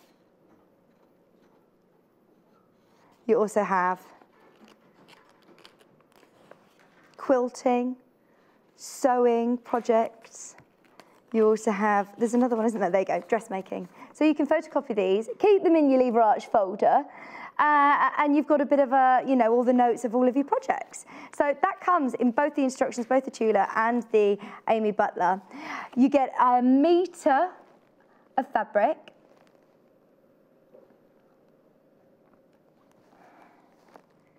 You get your PVC, you get your thread, and you get the fleece as well. So then the other Amy Butler is for your accessories, where you have 1/2 metre of the aqua. Is that right? 1/2 metre of each? Yeah, 1/2 metre of aqua, 1/2 metre of this, and then 1/2 metre of the PVC. That's where I was getting confused. The zip, the thread, the eyelets, and your instructions for your accessories. You do need to start checking out, I know it's popular. The most popular is the one that, of course, Lucy is demonstrating right now. It's the Tula. It's this lovely raccoon. Just fab, isn't it? It works so well with the hot pink solid as well. So you get 1/2 metre of the solid pink, 1/2 metre of your Tula pink. You get the glitter PVC, woo! You get your eyelets, you get the zip, and you get the instructions as well. Of course, there is also still available the bundle where you have the lever arch with the other Tula that you saw the demo of on the 7th of February. So there are still some of those available. And that's the one with the frog. That is the one with the frog, beautiful fabric. So that comes with 1/2 metre as well of the clear PVC, $34.99. You do need to start checking out of your basket for all of those. Okay, so how are we getting on? Okay, just ignore me because I'm sort of jumping ahead. No, that's fine. I just wanted to get a little bit done so I can get on to show people what to do. Okay. So, so I've top stitched all the way around the outer part, okay? And then we're folding it to create the pocket. So we're folding it on the seam at the bottom, folding it up, and then folding back the flap. So that's going to be our closure, and this bit's the pocket. So the first thing that I want to do is see, because I've folded that, I've just finger pressed it, I've created a crease. Now you could use your ruler and like a Hera marker or a fabric pen just to mark that line. I'm happy just working with a crease. And what I'm going to do is sew from my top stitching to my top stitching, just to create a bit more structure for the top flap. Okay, so you're just going across the crease that you've just made. Yeah, so to start off with, I just take my stitch length down and I'm just going to start doing a few little stitches rather than going backwards and forwards, because that just gives it a bit of a neater look. And then just sew right across the length. Oh, yeah, this is a great way to make some lovely accessories with the Tula pink material fabrics. It is beautiful. So I know so many people have bought a lot of different Tula pinks, and you're thinking, what project's going to do? This is a really nice, simple one to do. Okay. Oh, I keep show off. Not doing that. At all of your workshops, turning up with your folder. Yes, lovely. So then that's just going to be across the top. A nice bit of stitching, but those details just make... Yeah, just make it more professional. Yeah. I've been told there's too many people having got this in their basket, so if you all check out there's going to be people missing out. You've got to start checking out if you want it. Yeah, and I know we've talked about fussy cutting and all the things that you can do with the fabric, but I didn't fussy cut this, and it still looks works. really, really cute. Well, look at that, that's perfect. So don't let that put you off if it's something you feel like, oh, I wouldn't be able to work with it. You absolutely can. This hasn't been fussy cut, so it's not something to worry about if you don't need to be. So what I was just doing when you came back was sewing along this side. So just to create the sides, I'm just literally going over the top stitching that I've already done, okay? You've got a bit of bulk here at the bottom because of the seam, so I would start up at the top rather than at the bottom, okay? So I'm actually going to be doing it. Oh no, I'm not. I'm going to start at the bottom with that one because I want. That's probably, is that? I don't want. I'm just going to. I'm going to start a bit forwards. I think that's going to be the easiest thing to do. And we're literally just running it as close to. You want to try and get it on top of that. And that's why I'm going to do it from the front, because I would rather have that side be nice and neat. It doesn't really matter what's going on the back because you're not really going to see it. But I would maybe just back stitch where I can at the bottom there, and I am using my walking foot because obviously I'm going through quite a lot of layers of fabric there. You see, it's not liking that bump there. Hang on. Oh. Yeah, this is probably the trickiest bit, isn't it? Yeah, it is definitely. I'm going to have to cut that and do it again. I think that's actually the bobbin. Sorry. That's all right. Whilst Lucy fixes that, we can have a look at the snaps, because these, where are our snaps? Oh, in fact, the snaps. So you stood to fasten your pouch. So you get the whole shebang filled with 300 snaps, all of the different colours. You will also need your tool. You will also need your pliers to go with it to fasten these. Look at that. So the pliers and the eyelets don't come with it, but you do get all the eyelets, but you do get all of these snaps for $34.95, and then you've got the whole case as well to keep them all nice and neat and tidy.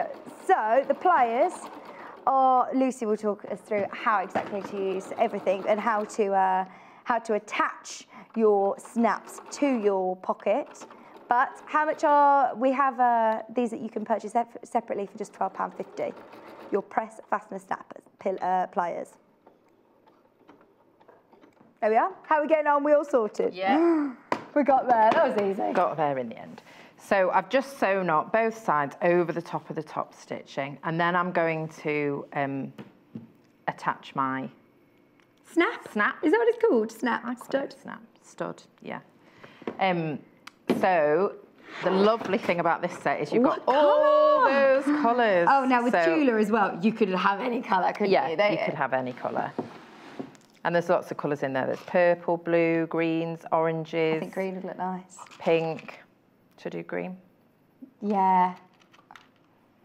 Could have two different ones. You could have a different colour underneath. Oh, that would look one lovely. colour on the top and one colour on the bottom. Oh, what would John? Sorry, I'm making this very difficult.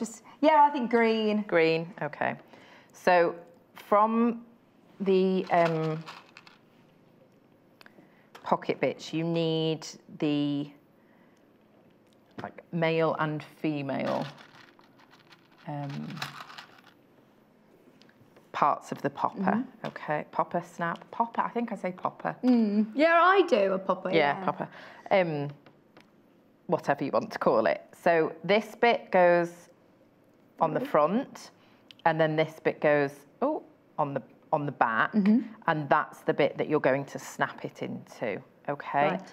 So this other bit is what goes behind. Yeah. Okay. So I like to do the top one first because that's the one I want to know where exactly it's going to go. So I might draw that on. You can measure it, or you could just go by eye. Just decide. Oh, sorry, raccoon guy. I'd maybe do it lower actually, so I'll probably do it there. That'll just wipe away. So I'm not worried about that. And then the pliers come with different bits that go on the end. That's like the most technical term. thing. I'm learning all the jargon off, Lucy. And what I've done is taken the back off the packaging of the pliers, and I keep that with the box of the fasteners, because you do a plier, you maybe do a few, you know, attach a few, press it, and then you put it away, and when you come to take it out again, you might forget which bit goes where. So it's really handy to keep that with your so that you can refer to it, because it's got all of the steps on there of how to do it. There you are. You can keep it in your... this big box is brilliant as well, isn't it? To keep it all nice and neat and tidy, and you can keep your pliers in there as well. So, right, how do we do this? We slot them in. This is going... Now, I actually... Paul's saying, right, I really do actually need to know how to learn how to do this. Yeah, I actually slightly cheat. I'm going to be really honest now, because I don't think I can do it without doing it. And I poke a hole through first. And you can use an awl to do this, but see how easy that is? It's really easy to poke those through. They're nice, sturdy, you know, it's not flimsy bit of plastic. So I like to do that, because otherwise I feel like, you know, I'm manipulating this. I can't see exactly where it is I want it to go. So I would rather poke it through. So you can poke a hole with an awl or just do it like that. It's up to you. But I find it much easier to do it that way. So. Oh yeah, we always like the easier way. Yeah, as somebody that has done it several times. And because you don't want to get it in the wrong position. So all I'm doing, so I've poked that through, and that fits into the white base section of the pliers, like that. And then I put that bit over the top. And what the pliers do is push down that little spiky bit in the middle and make it flat. Right. Okay, that's what it does. So it's not, I'll show you. So I just press down like that, just quite firmly, and see it's flattened. Yeah, perfect. That bit, and that's what you want. Do you have to give it quite a good grip? Yes. I mean, it's not horrendous. It's not really, really difficult to do, but yeah, quite firm pressure. Yeah. So then, and this is far easier way of attaching it. So then I just press that down, and that leaves me a mark, so I know exactly where I've got to get my other one. So then I just do the same thing in reverse. I poke this one through first. So I could make a dot there and poke a hole with, because you can do it just with the pliers themselves, but I just worry so much about it shifting. I'd rather get it in the perfect you can see exactly where it needs to position. So I'm just poking it through from the other side, and it really is easy to do. It's not difficult at all. So there it is there. And then I'm positioning the other bit over the top, like that. So it's the circle bit upwards, and then I'm repeating it. So these pliers aren't that long, but it's easy. You just need to push that bit out of the way, and then it's easy to use. Yeah. So I just want to feel to get that plastic bit underneath there, and then just give it a grip. Perfect. So now that's going to line up nicely. And then she says, she hopes. And this is really satisfying. Voila. So that's what you want. And look, it really is a proper pop when you do that. Okay. There it is. So then I'm going to go really quickly. So then you need to attach your grommets, okay? These are, eyelets. I call them grommets. Eyelets. And again, this is really easy. It comes with the instructions. You put the base section, find it, onto there. Right. So it's like the shiny side down, and that's going to be the front, okay? And then you put that bit on top obviously you've got the fabric in between there, and then you hammer it. Okay, so there's just the two pieces to it. Yeah, so it's just the two pieces. Just follow the instructions. I was quite terrified. Didn't think I'd be able to do it myself because I've used other ones that I couldn't do myself. And I did it. I managed to do it myself. So you'll be fine. So then your end result, we will get onto the other, we want to talk about this PVC as well. So there you go. So that's for the eyelets for your lever arch. There you are. Right. They are, I promise you, it's really, really easy. And the measurements and where to position them are in the instructions. Okay, so the zip, could you just take that off for me, please? Thank you. All of the measurements, again, for this are in the instructions. I've got 2 pieces of the vinyl and 2 strips of fabric, okay?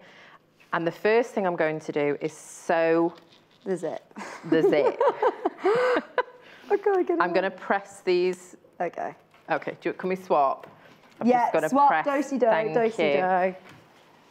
I'm just going to press these bits of fabric. So these are the strips that cover the zip. So I'm just folding them in half and pressing it in towards the centre. So I'm just going to give it a light press in half, and then each edge in half to the centre. Yeah? Does that make sense? It does. Yes. I'm just trying to get it done really quickly.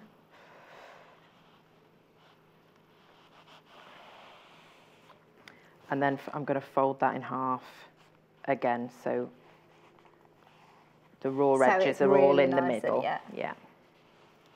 See, I know a lot of people are going to be asking, and I'm skipping ahead a bit, but I'm just thinking, you know, so we're okay.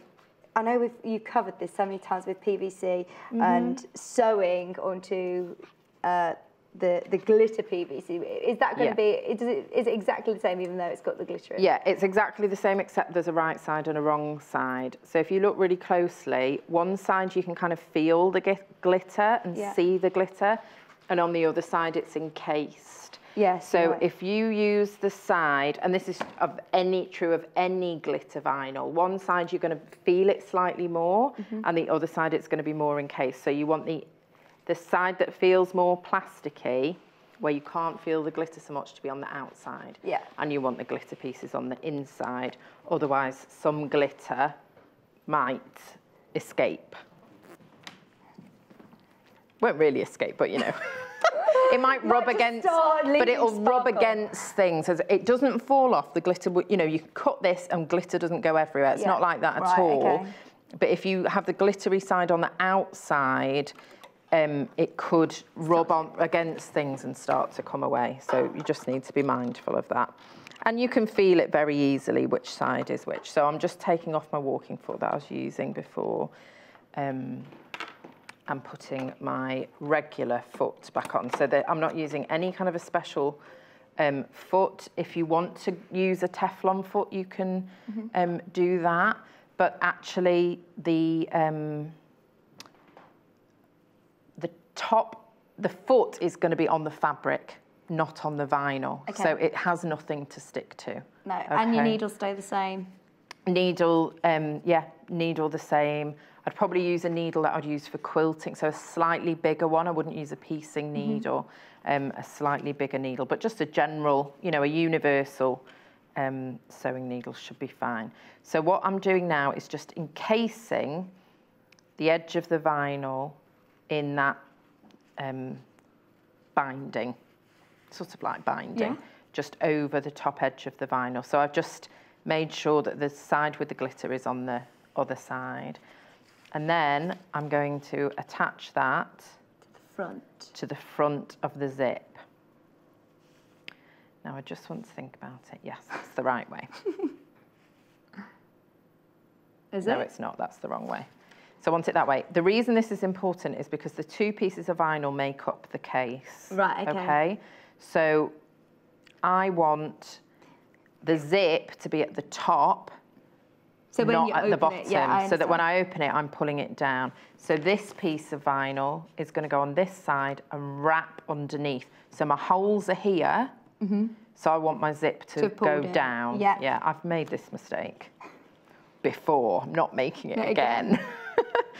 Maureen, who's got in touch with us? Maureen. Oh, look, she's already done it. Good morning, all at the same quarter. I did an exact copy of Lucy's, as I love it so much. Oh, Maureen, that's fantastic, and it looks beautiful, absolutely beautiful. That looks brilliant. It really does. As well. Yeah, great photo, Maureen. Okay, so I'm using a darker thread, so hopefully you'll be able to see as I'm sewing. I have not clipped this, pinned this, anything. I'm just holding it in place. If you don't feel comfortable doing it, you can pin, but don't pin the PVC. Pin, you know, on the fabric, because any time you put a pin in the PVC, that hole will stay there. There's no recovering from that. So do you keep the zip open whilst you're stitching down? So I'm keeping it open to get past this point. So I'll get, because I want to sew quite close, and then when I get past that point, I will close this. Now no, I'm not catching the zip with that stitch. So I'm just going to sew the binding on first of all. Sorry, I should have moved my needle over, I think. It's all right, we've still got about 5 minutes. Now, when you're sewing the PVC, the reason that it sticks is because this is sticking to the plastic of your machine. So if you're finding it really tricky, can you see how I'm lifting? Yeah, lift the If you just lift the side of it, it will go far easier. I think if you stick, then it can pivot a bit. Yeah, I think I'm going to have to re-thread this machine because that bobbin was sounding not great. Oh, it sounds a bit better now.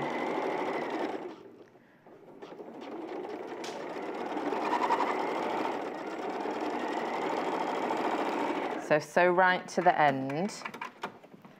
And then I've just lost my zip.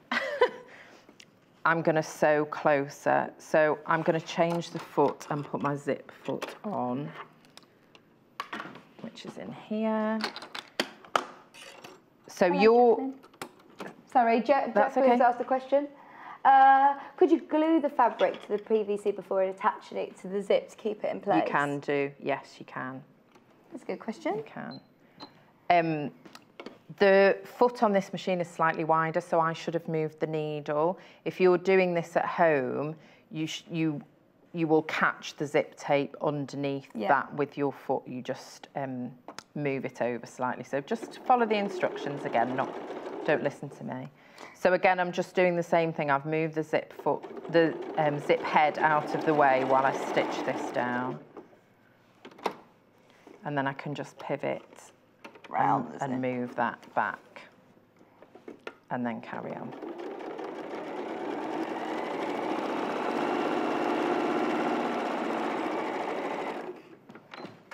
So that's that. And then I'm just doing the same thing on the other side. So taking, this piece is longer, so it's the shorter edge on this piece. Right. And just folding it over the top, positioning it on the zip and sewing. Oh, this is going to look so gorgeous as well with the glitter, isn't it? It does make such a difference because you can see through it. Yes, I do. I have all the different coloured zips as well. I know how limited they are. These have not even been on air before, and we're leaving this to the last 5 minutes, but we've got so many amazing coloured zips. These are all brand new. So you get these separately, by the way. You've got the dark fuchsia, green, bright green. They're all $1.99 each, 18 centimetres in length. We've got yellow. Is this yellow gold, this one's called? This is yellow gold. It's ever so bright, isn't it? All $1.99 each. Even though these are brand new, we are very, very, very low on stock. You've got the autumn gold as well.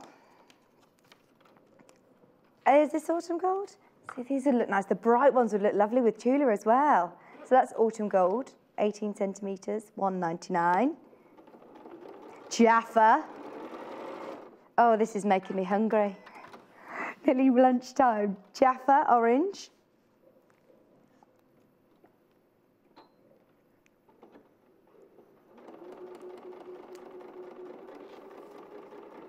And then this one is wisteria. Just $1.99. There we are. So they are all brand new zips, but they are all extremely limited, I'm being told. Don't get too excited. They are very, very limited. We've only got about 3 minutes. Okay, so I've just top stitched that with the zip foot on, so just sort of ignore that because it's not my neatest work. And then it's as simple as this. So that's the zip attached, okay? And then all I'm doing is taking this longer edge and folding it over. so that those edges meet, okay? I can just trim that back, and if you've got any on that extra side, and you want to trim, make sure you've trimmed 1/4 inch away from the end of the zip where the head is. And you can just use your fabric scissors to do that. Yes, yeah, you can just use fabric scissors to do that. So that's it folded up, and that's the shape of your pencil case, okay? So you've got your zip there. It looks brilliant, doesn't it? And then I attach the binding. So for the binding, you leave a tail, and I'm doing raw edges to raw edges. And I use the Wonder Clips. These? That's it, yeah. Use the clips to hold it in place, because again, you don't want to pin, because you're going to see it. You can pin along the very, very edge if you want to, but it will occasionally shift. So the binding strip should be cut at 2 1/4 inches. I think in the printed patterns it says 1 1/4. Right. That should be corrected. It's it should be 2 1/4. Right. Okay. And then you're going to mitre the corners, so in the very same way that you would bind a quilt. And you're just going round and sewing it on in the same way you would a quilt binding, with a 1/4 inch seam. And then you fold it over, okay, like that. And you can sew from either side, but this is where the Wonder Clips really come into their own. Perfect. To make sure that you're holding it in place, so that when you stitch the binding down, you've got a nice, neat finish. And then again, once the binding's sewn on, it's just attaching the 2 eyelets. I wish we had more time to go through this. I know. Oh, I know. Thank you so much. Always Thank run you. out. I know, we always do. But if you've got any questions for Lucy, you're always here, aren't you? Yes. You're always around. So if you've got any questions, and it is all on the instructions. So thank you ever so much. Thank you, Lucy. Right. So let's have a quick look over these bundles again. Well, the bundle of glitter PVC has actually gone, but you can buy them at the 1/2 metre separately. So this is, you can see, is see-through. It is transparent. You can see through it, but look at the glitter. The first time ever. I feel very, very privileged, because I know how excited everybody was. I told you, Hannah rang me last night to just explain how excited she was. We also have the clear in silver. Once again, I mean, this is great to just have in your stash before it sells out. I don't know how long it's going to take to get this back in stock. $3.49 by the 1/2 metre. There you go. And you've got still that rainbow glitter, can you see? Woo! We love it. Glitter's gone to our head today. Now, if you have got anything in your basket, you must check out, because everything is now extremely limited. So which one should we go for? The lever arch first. Let's go Tula. This is the one that originally Lucy made on the Tula Pink Day on the 7th of February, so you can watch the full tutorial on YouTube. It comes with the full instructions. It also comes with some dressmaking, dots, quilting projects that you can photocopy. You also have the fleece, you have a metre of fabric, the thread and the clear PVC. Same again, but this time just with your Amy Butler fabric. A metre in total, 1/2 metre each. Your thread, instructions, fleece, all of that will come along for just $34.99. Then, the accessories, you're still able to buy the glitter in the bundle. If you're after Tula Pink, I know a lot of people have got it in their basket. Check out. Too many people have got it in their basket now. You have the glitter PVC, the Tula Pink with the raccoon. See, we have got 10 people who've got them in their basket, but haven't yet checked out. There's more of you. There isn't 10 available though, so good luck. Right, sorry that we're in a bit of a rush now. We have the Amy Butler bundle, the aqua with the Amy Butler designer. You've got also the thread, the zip, the eyelets, the PVC, and of course the instructions for all of that as well. Plus, you can watch it all back on YouTube or all day on Sky. So coming up tomorrow though, we've got Quilted Improv Circles. Lucy's back tomorrow morning. 9 o'clock Cape Facet Hour, which is going to be lovely. 10 a.m. Globetrotting New Fabric with Lucy Brennan, and then New Tilda Lemon Tree at 11 a.m. It has been amazing. Thank you all so much for your company today. I'm back on Thursday. I will see you then. Me and Paul will be with you. But from everybody here at Sewing Quarter, goodbye. Make sure you tune in on Tuesday the 20th of February for 2 hours of brand new fabric. The journey starts at 10 a.m. when Lucy Brennan makes a quilt using the new map-making inspired Meridian collection. From an exquisite map of the world panel to an all-over compass print